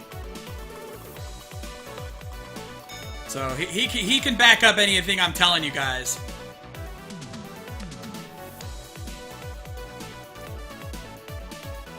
So, What would you say is the one aspect of the game that needs improvement more than any else at this point? That's a good question, actually. I think probably the cast? No, yeah, I think there needs to be more variety in the actor choices, because it's very limited and not very customizable. That's one of the things I thought they were going to do with it. Yeah, I think you should be allowed to customize your actors more, and just select from like a pool of skills. You know, have some pre-made so that your Kickstarter backers can still be chosen, but have the ability to make your own actors and just like choose from a pre-made set of skills. That would probably be cooler. All right, we got 3 emails this time. Oh, look, Dr. Mia's back. The director from that we left to create our own show, and he's basically threatening to sue us. Of course he is. He says either see us in court, we pay him tributes, or he becomes our new director. I sense more commentary. Yeah, probably. You know what? Fuck you, we'll see your ass in court. I love his response. Good luck to all of you. Lawyers are the devil's ministry. Then we get an email from the uncle who gave us the studio, Harrison's uncle in this case. He's just letting us know things. Then we've got our marketing guy. He's offering us a chance to increase our audience every episode, and we get a free week. So fuck it, let's give it a shot. Must resist Bon Jovi. So that opens up the marketing tab, which means now we can have 8 marketing agencies. Because Mad Folks give us our first week. They give us plus 15 audience, and we can use our fan power from all those fans we've got to activate bonuses as well. We can have a 10 plus audience, an extra 100 starting audience, or a income conversion rate, meaning for every fan we have, we get some more money. Considering and each time you get a random bonus that's independent of your agency. In this case, you can get plus an extra $80 per episode. Honestly, I think this one will work best. Now, the kicker is that, yeah, I only activated the one now, but that's only because I only have enough for one. Later on, you can earn enough fan power to activate all 4 at once. And I got the hiccups. God damn it. Oh, you hush. Oh, will you stop? Thank you, T-Dub. Alright, so we can make some more plastic, and I'm willing to bet we've got enough for some silver duct tape. So let's make another bucket helmet. What do we got this time? Plus 7% counter.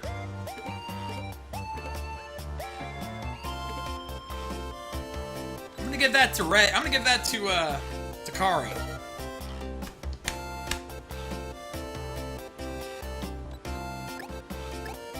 Let's go ahead and recycle this old stuff, see if we can get anything on it. Nope, they right there. Nope, nothing. Not a goddamn thing.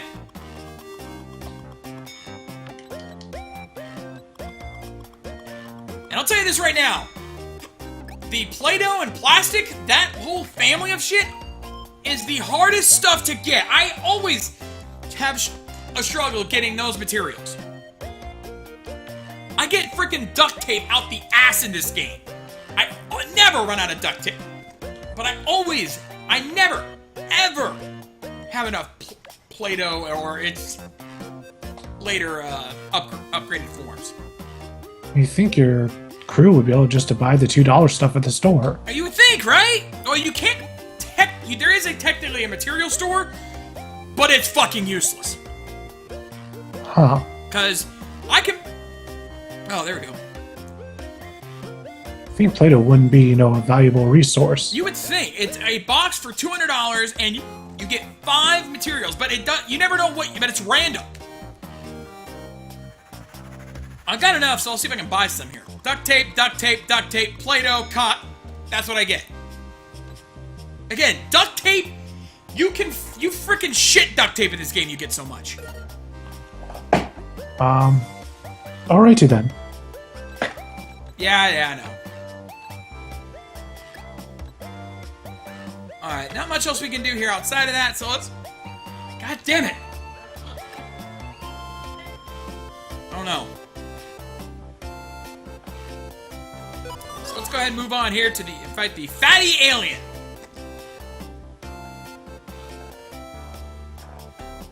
I'm sure the alien has no trying to lose weight. Doesn't help when you call names.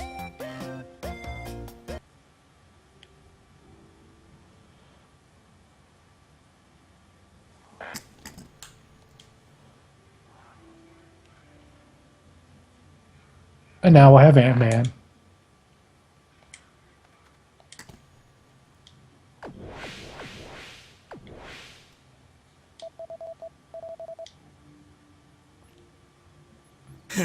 I love this. I love it when we use the teleport effect for no reason at all.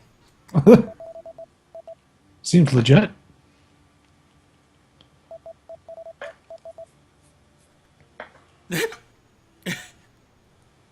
And of course, Hairball with the obvious thing. Wow, with so much duct tape. What, are you planning on being in a last man standing match?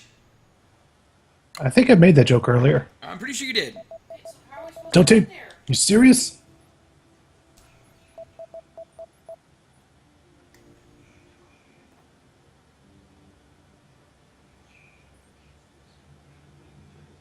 Yeah, Crunchman, they shouldn't have changed that because it really makes the crafting a lot harder to use. Well, what was the difference? Apparently in the beta, they actually could buy individual materials directly instead of a random box. Wow, that would have been more helpful. It would have been more fun. Yeah, I mean, not everything needs to be super difficult or nothing. Yeah, Just sometimes simple. too much reliance on the RNG. I hate that kind of thing.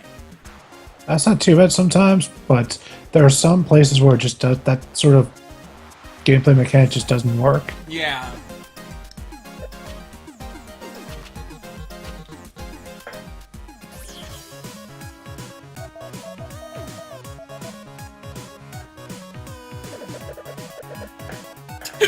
Of course, not only is the alien supposed to be a fat alien, he's a stupid one because he showed up way too early.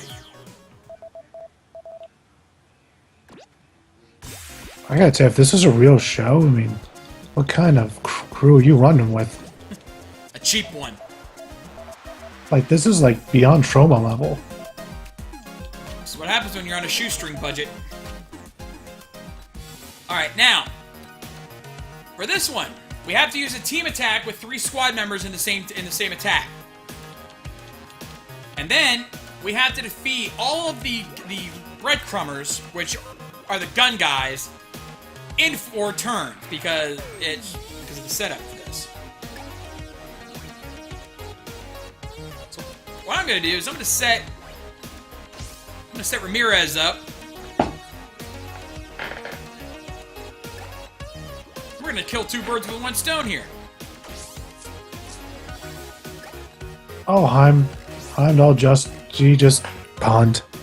Huh? I never thought I'd hear Heimdall do a pond.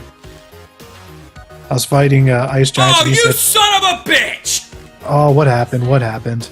Frick, I had a 3-person team attack. I still got the director's hit for it. But he dodged the fucking thing! Oh! Sorry about your damn luck. Fuck you. Sorry, not sorry. Of course. Fortunately, I was able to use May to finish him off.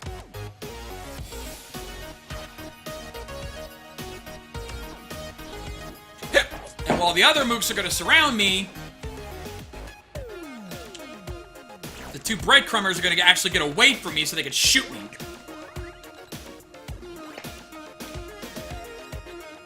I know what I'm going to do. RV transform! Scatters the mooks like bugs.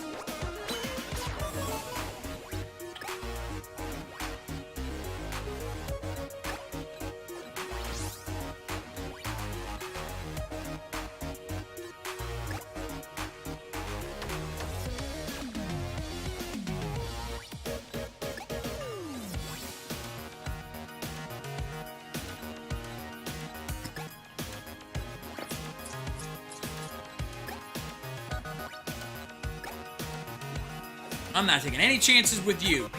Slice!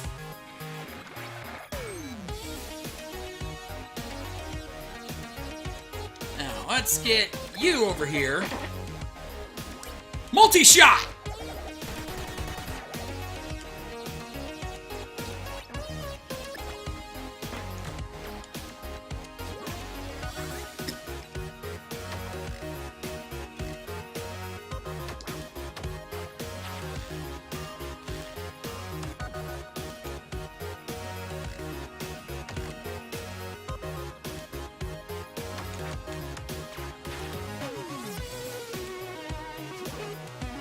Oh man, fucking hiccups.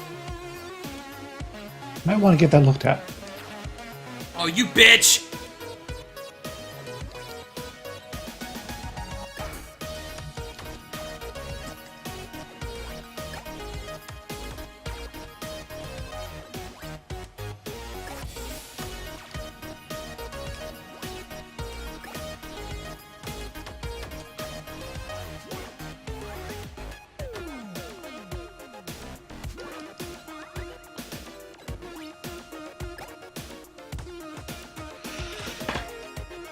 There we go, take all of the mooks.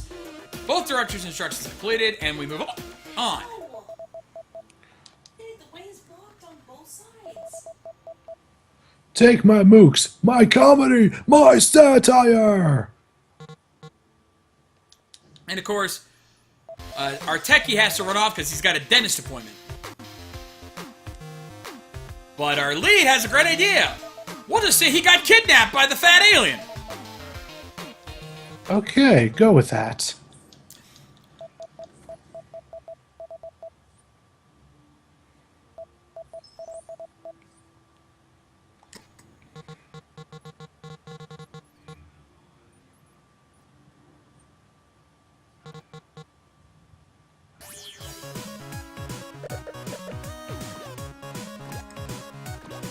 Now the fat alien shows up and he's got more mooks. And then just suddenly, we get some backup!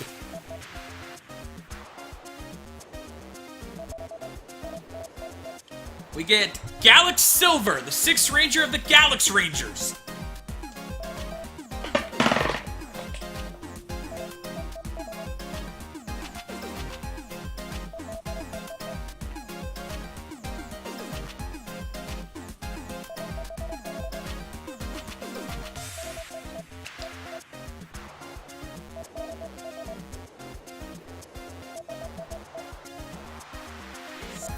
Limitless potential, Galax Silver!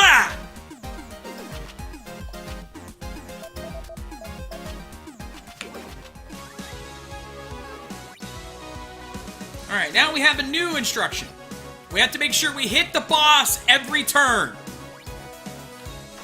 Once again, Ramirez is very helpful here. So Well, I'm then I gonna. guess it's. Well, then I guess it's good that he doesn't have a dentist appointment. Yeah, right. That would have probably meant bitch. So now I'm gonna use Fiona's special ability, Stunning Pose. Say stunning pose. Stunning Pose. Okay.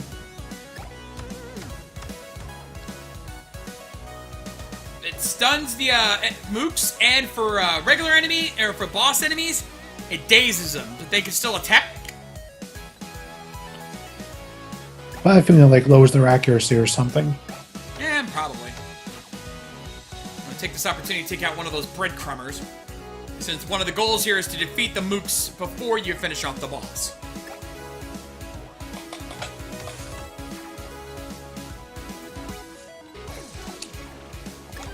We're over here. Galax Saber!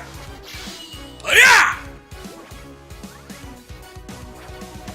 Bitch, please! Yep, ran into another glitch. I'm in a state of... Oh, there we go. Finally. Jeez, must be taking a lot of load for whatever reason.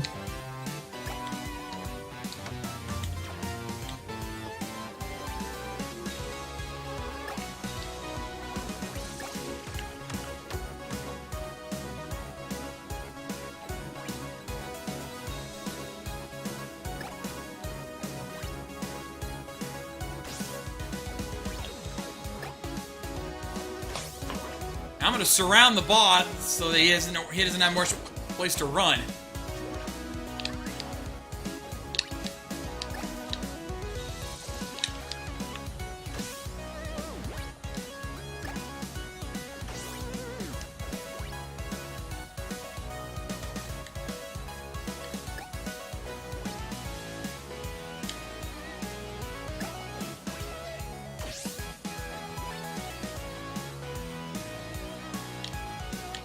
Do this right. Perfect! Oh, here we go.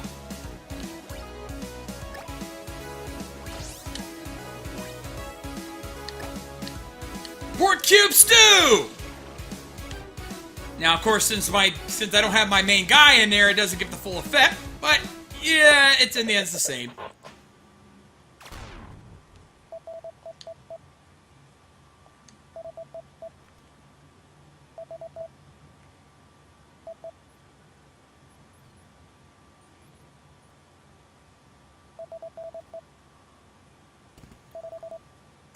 But of course, he's heading out. We're going to do one more episode, and then we're going to call it a night.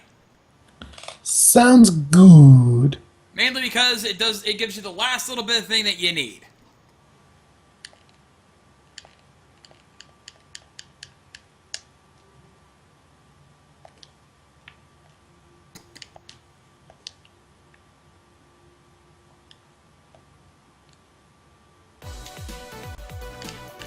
Now we got full audience and an extra 225 to boot. We also got a new material, glitter.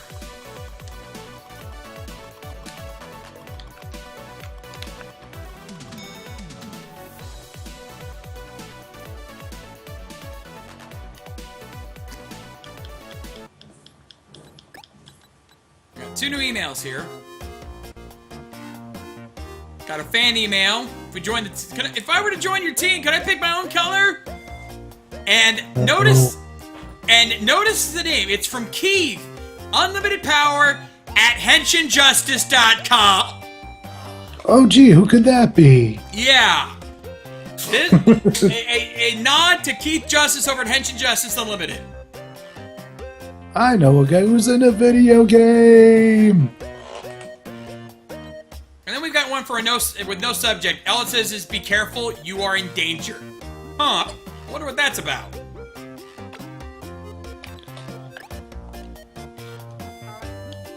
Why? I don't want to get on.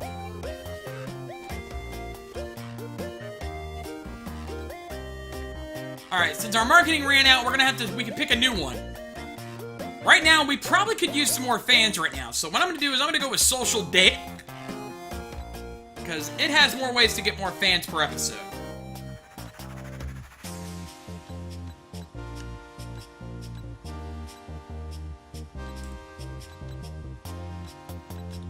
just use him for one episode because we're gonna get some new ones later.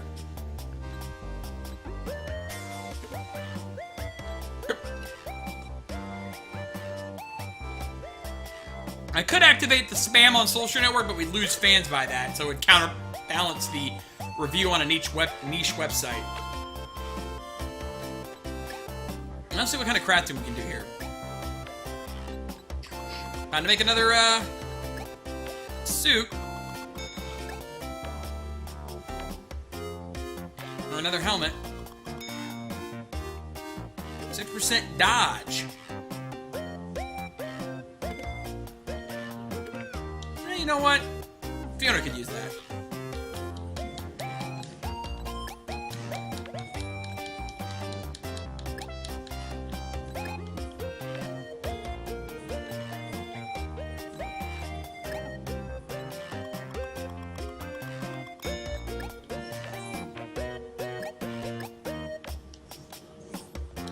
And we can make a clay gun, so I'm gonna make that. Give Fiona, give May, May a gun.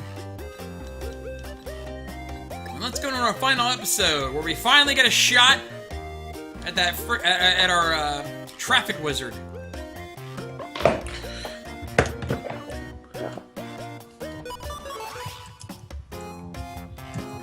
Yeah, Crunchman. Yeah, Crunchman's right. There are references to a bunch of different Toku fan sites out there, including there's even TV Nihon involved. What? Yeah, this game references TV Nihon. Yay! Yeah, the guys at Behold Studios, if they are not Sentai fans themselves already, which I'm pretty sure they are, they did their fucking homework. Almost definitely. But what's Shauna been doing in the background? She's playing Dragon Age Origins right now. Oh, that's a good game. That's a good choice. Yeah, but she's trying to Read the note. Oh, now how'd the game fuck you over now? Read the note. Is this her first playthrough? Not entirely. She keeps restarting her game because she's trying to get a perfect playthrough, and she keeps getting fucked over. Yeah. Shauna, you're never going to get a perfect playthrough on a BioWare game. I started off with the Dalish Elf. I'm actually running a human at this point. Yeah. Fucking A. So the Transit Mancer is back again. I will say, I will say this: the music for this game is awesome. Fucking A. Okay, you No. Chip. No. Now I'm pissed off. What else is new?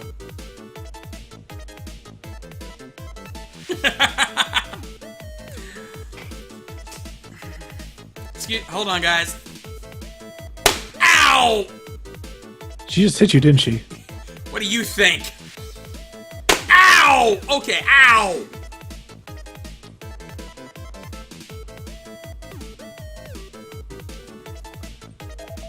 Well, Timo, if he wants one, I can give him one too. And he's being quiet right now for good reason. I've learned. He says, I've learned. Nonetheless, here you go. I didn't even. I think she's owed you a few anyway. Lies and slander.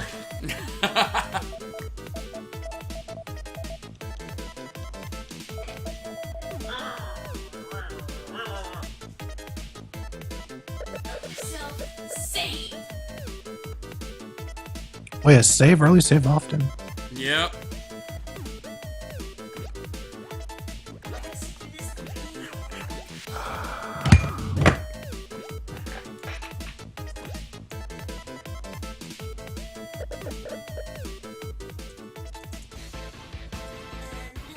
Alright, so for this one, pretty simple instructions. Keep your heroes alive, and make sure you hit the boss on the first turn.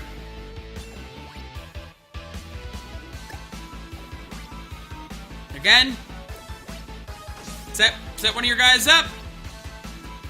and you can't miss. Boom! Done.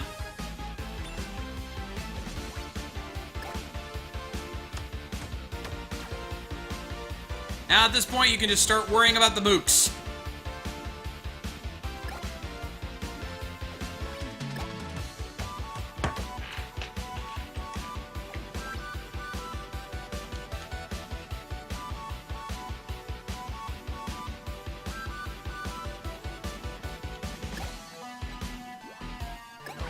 RV transform! RVT go! You know, eventually we're gonna have to make our own Sentai team because of this. Surprised we haven't done it already. Fire!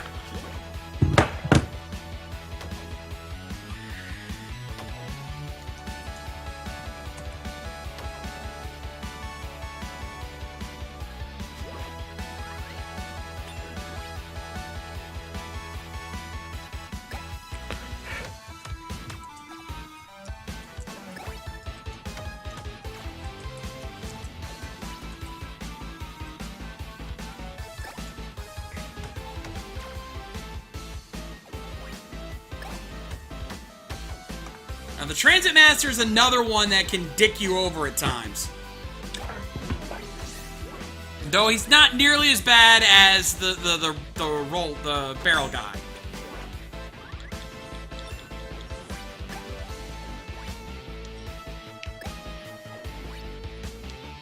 Alright, let's set this up.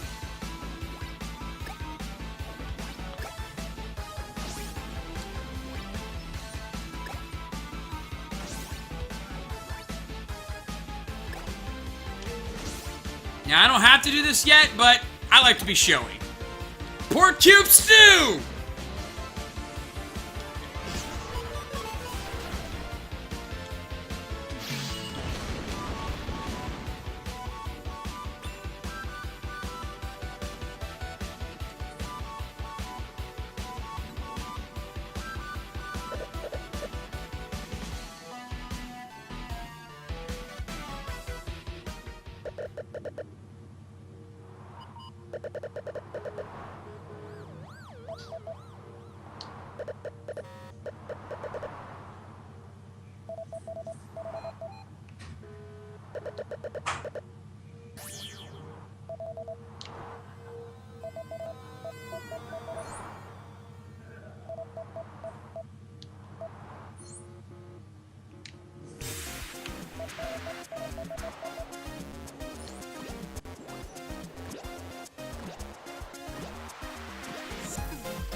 So, now we're gonna be, fighting more mooks. And we gotta execute 5 team attacks and defeat all the mooks in 4 turns. Oh, really setting up the challenge now. Yeah. Get up that difficulty. Double attack! And we got a new item, a cardboard box. Usually I would laugh, but knowing this game, that actually be extremely useful.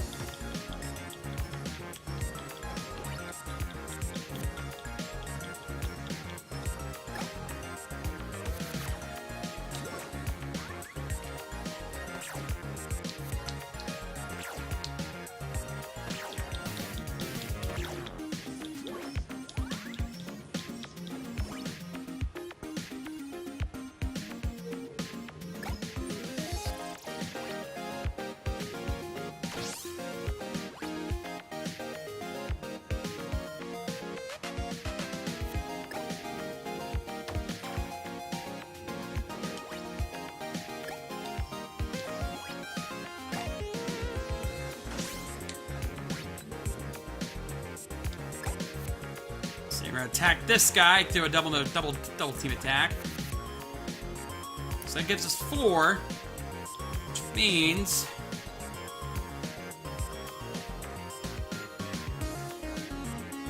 might be close enough to finish this one off. And be able to do a double team attack on this last guy if I can get close enough.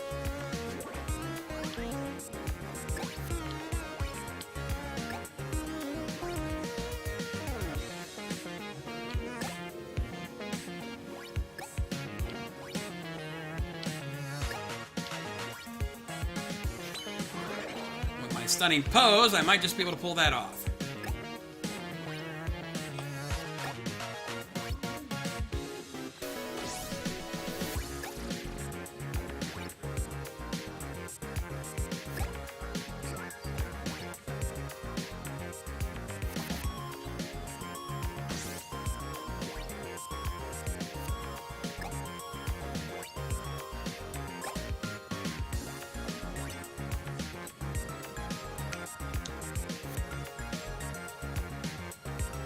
You know what? Actually, ooh, I got an idea.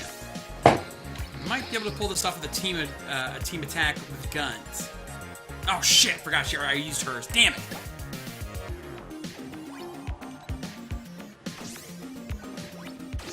Because what I could done was use their guns. You can actually do a weapon team attack if you know how.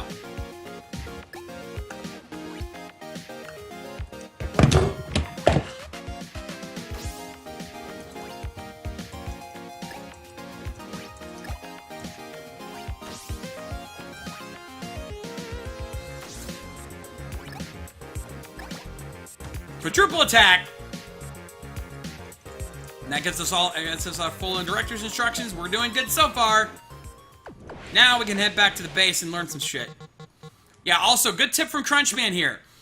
Do not use your final strike attack until it says finish it above the monster. If you try to do it any other time, you will pay for it. Yeah, I have a feeling that the game this seems like a game where they really want you to follow instructions to the letter.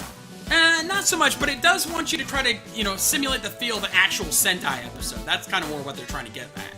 Right. And now, Sariba tells us we're ready to use the Chromix King.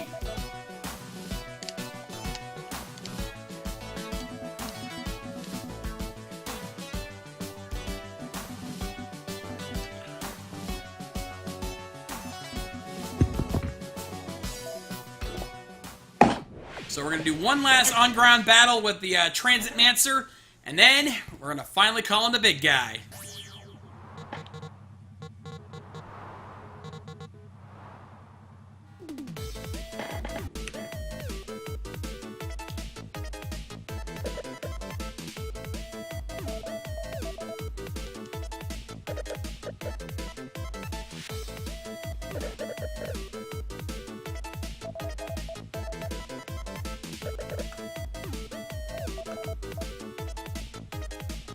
Don't remind me of Drive there, Kari. I don't need that. Now, it says to defeat 6 enemies, but there's only the Transit Mancer. Yeah, about that. This is another dick move by the game. No, not so much. It just means you gotta be a little extra careful here. Gotta be a bit more aware of your surroundings. Well, you can't destroy the Transit Master in one turn is more of what it is. Ah. Which thankfully that's not a big problem because he doesn't exactly go down easy.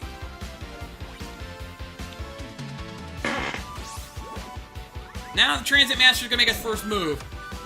And he has the green light attack, which allows him to teleport pretty much right up to you so he can bitch slap your ass.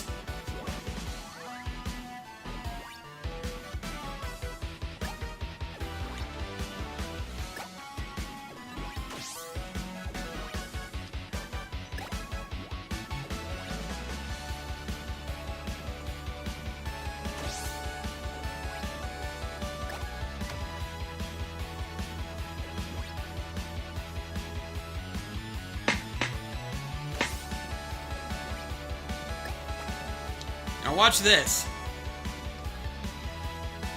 Yep, there we go. Both Kari and two of our gunners actually, oh, look out! Sends all of us flying and summons in some mooks. And they have to be freaking gun group mooks too. They can't be the good kind.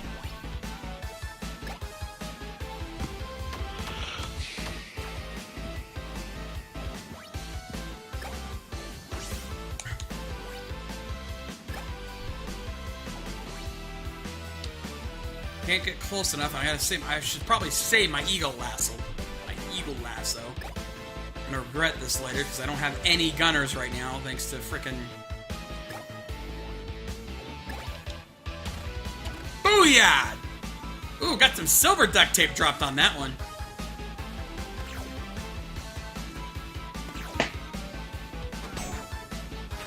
Bitch! Green light!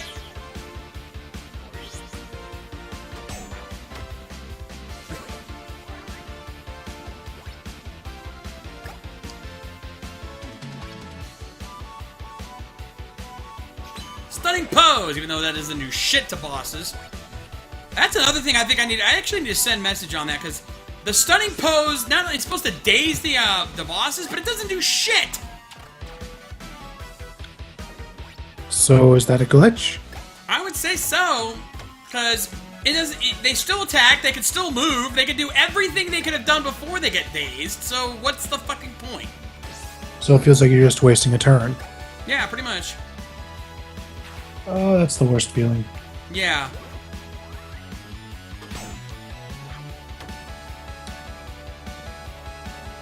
Red light!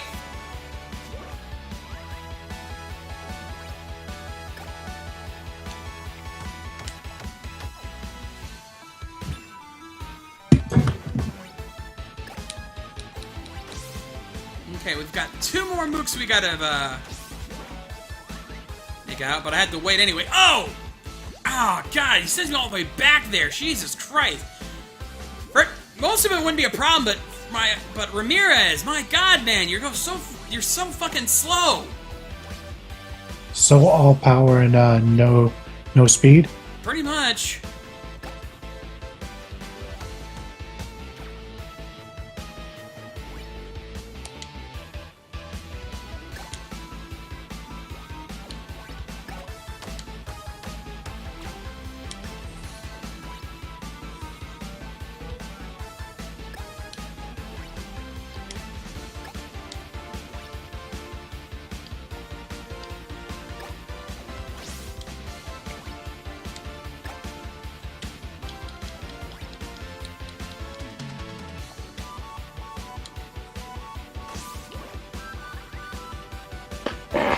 Because he sent my guys back so far, it's going to be very hard to get in position for a team attack. Unless he does that. Yeah, that's it. Go after her. The one guy...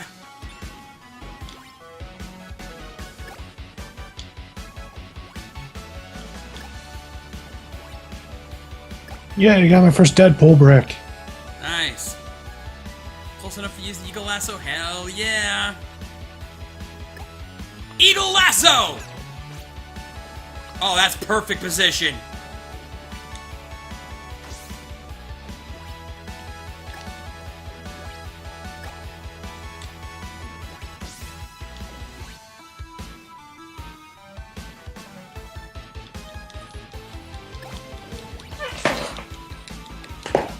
Pork cube stew!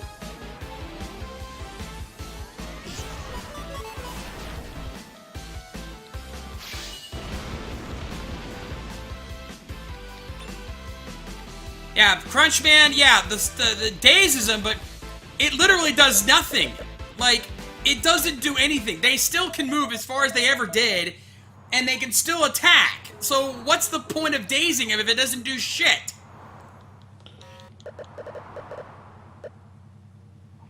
Alright, so now the Transit Master is ready to grow.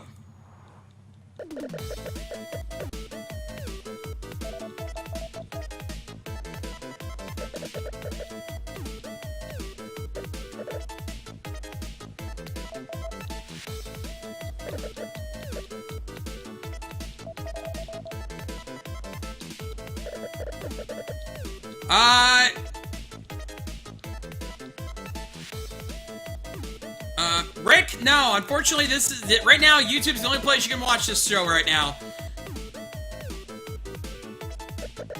Yep, we have located from Ustream to YouTube. Mm-hmm. Here we go. Summon Chromix King!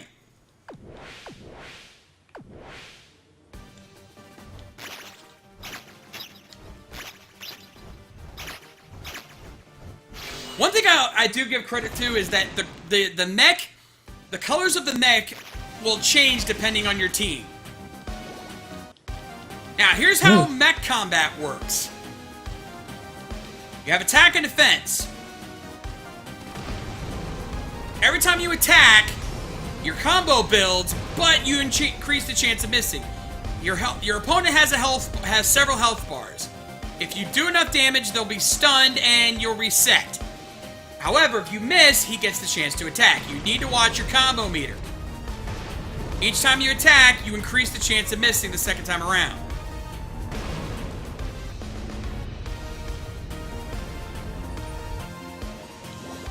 Alright, time to activate our special skill. Our Sword Strike, which is a final strike attack. Now, it does on its own between 8,500 to 11,000 damage. If I'm lucky, I could finish this in one blow, but the attack of that does increase if you're on a combo. So, we're gonna get a couple shots in. Oh, never mind, I missed. Now, if he does attack, you have a chance to stop him, or at least reduce the damage. You want to try to get as close to the center of that white space as possible. If you manage to do that, you can possibly negate the damage. Alright, well, since we pretty much can guarantee the minimum damage is enough to finish him, let's end this. Sword Strike! Bam! Or, for one by Sentai, Sword Strike! There you go.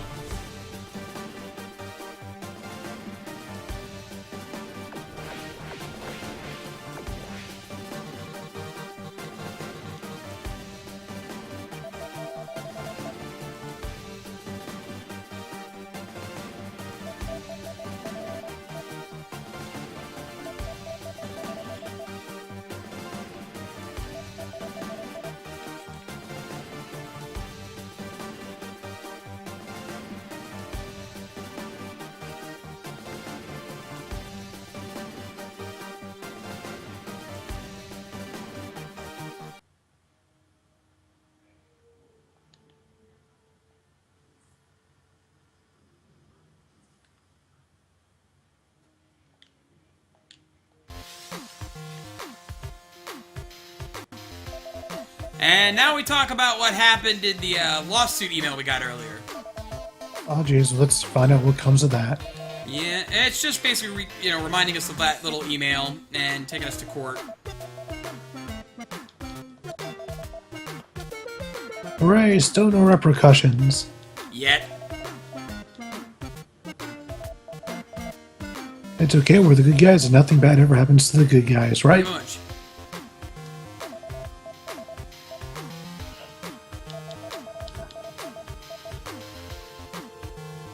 Yeah, Crunchman, I was actually going to get to that.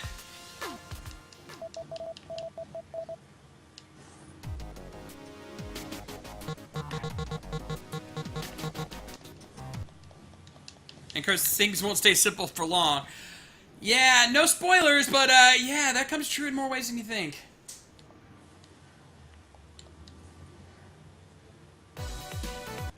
So, there's all the items we got this round, the usual stuff. Now, before I call it a night here, I want to show you one last thing, one last mechanic that we can do. Also, that's the end of the season, so we get to move on. We get a new contract.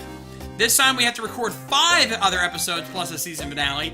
And if our fan base goes lower than 10, then our contract is canceled. Also, there's a thing called season hype.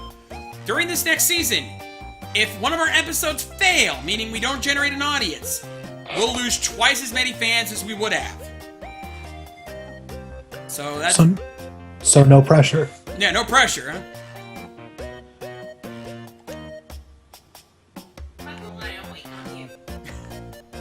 Anywho, let me just finish this game and save. We get...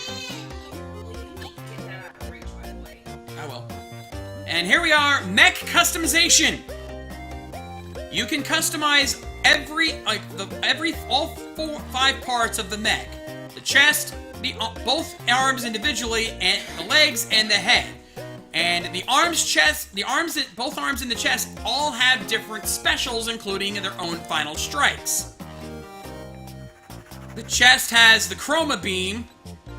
The right arm has, let's see, that's not it. It's this one. has the bazooka, and then the left arm has the sword strike we saw before. I don't think any of the others have a final strike. But the legs have defensive and healing capabilities, and the head is just your general, improve the stats kind of thing. Yeah, it's like Super Mega Force, only good. The other thing is it costs the crafting materials. Duct tape. Yep. Duct tape and cardboard boxes. And you can upgrade the parts that you have, or you can build new ones. It's kind of 50-50 on what you want to do. So you get a lot of freedom in that regard.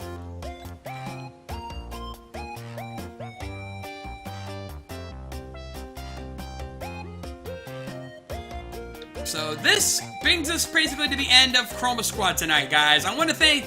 This gives you a rough idea. Now, final thoughts on this game. It's got a few problems. It has a few issues that could have been fixed. I won't lie. Yeah. All right, maybe this much. So, there we go. Just had to close that out. Anyway, it's got its faults. It's got its issues. It's still got some tweaks to be made. But it more than makes up for it. If you like strategy RPGs, this one's not a bad choice. It's not the greatest strategy RPG out there, but it's got it where it counts, and it is very faithful to the idea of what a Sentai series is all about. Yeah, it definitely seems to have heart. Yeah. If there's anything I can say, it's got a lot of heart and soul to its elements. It knows what it's trying to be, and it knows how to make that work. The other thing I can say is that the story, without me getting into spoilers, gets really interesting later on. I honestly can't tell you how it happens because it is huge spoilers. I won't lie. It's massive spoilers. Spoiler warnings. Spoiler warnings. Serious spoiler warnings there. I can't tell you anything. But So it gets that good, huh? oh yes. Like if you're a Sentai fan, it gets that kind of good. But I won't go into too much detail on that. You have to see for yourself. She's waiting to play. Yeah. And she wants to listen. But I would definitely say that if you're a Sentai or Power Rangers fan, then this game is worth the $15 price tag. I mean, if you're here watching this show, if you watch Tokyo Rifts every week, and you listen to the Ranger recap, then yes, this game is worth your time. And your money, apparently. Yeah, it is worth your time and money. It is going to be a lot of fun for you. You're going to get a lot of the jokes. You're going to laugh at the references, and you're going to be engrossed in this, and you're going to get intrigued by the story. If you're not, then the some of its flaws may not click with you. But I would definitely say, as a Sentai and Power Rangers fan, then this game does get the Shade's official seal of approval. I wish I could have plopped that on screen right here, but oh well. But definitely check this game out. You're going to enjoy it. But that does it for me. I want to thank you guys for joining us here. Thank God. I'm going to confirm with Maddie and Easy if we're going to do Ranger Recap tomorrow night. I don't know yet. We may or may not, because Easy's not going to be here next week to do it. But at the very least, we will see you guys Wednesday. Me and T-Dub will be here with Mike Shell and, of course, Matty J for Matty J Live. Thursday night, Rift Down. TWK does have to watch SmackDown this Thursday. You poor bastard.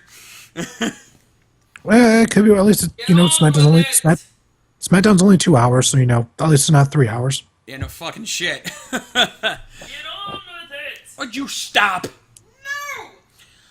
Friday night, RVT game night with Maddie, Easy, and Mike Shell as they continue with GTA 5.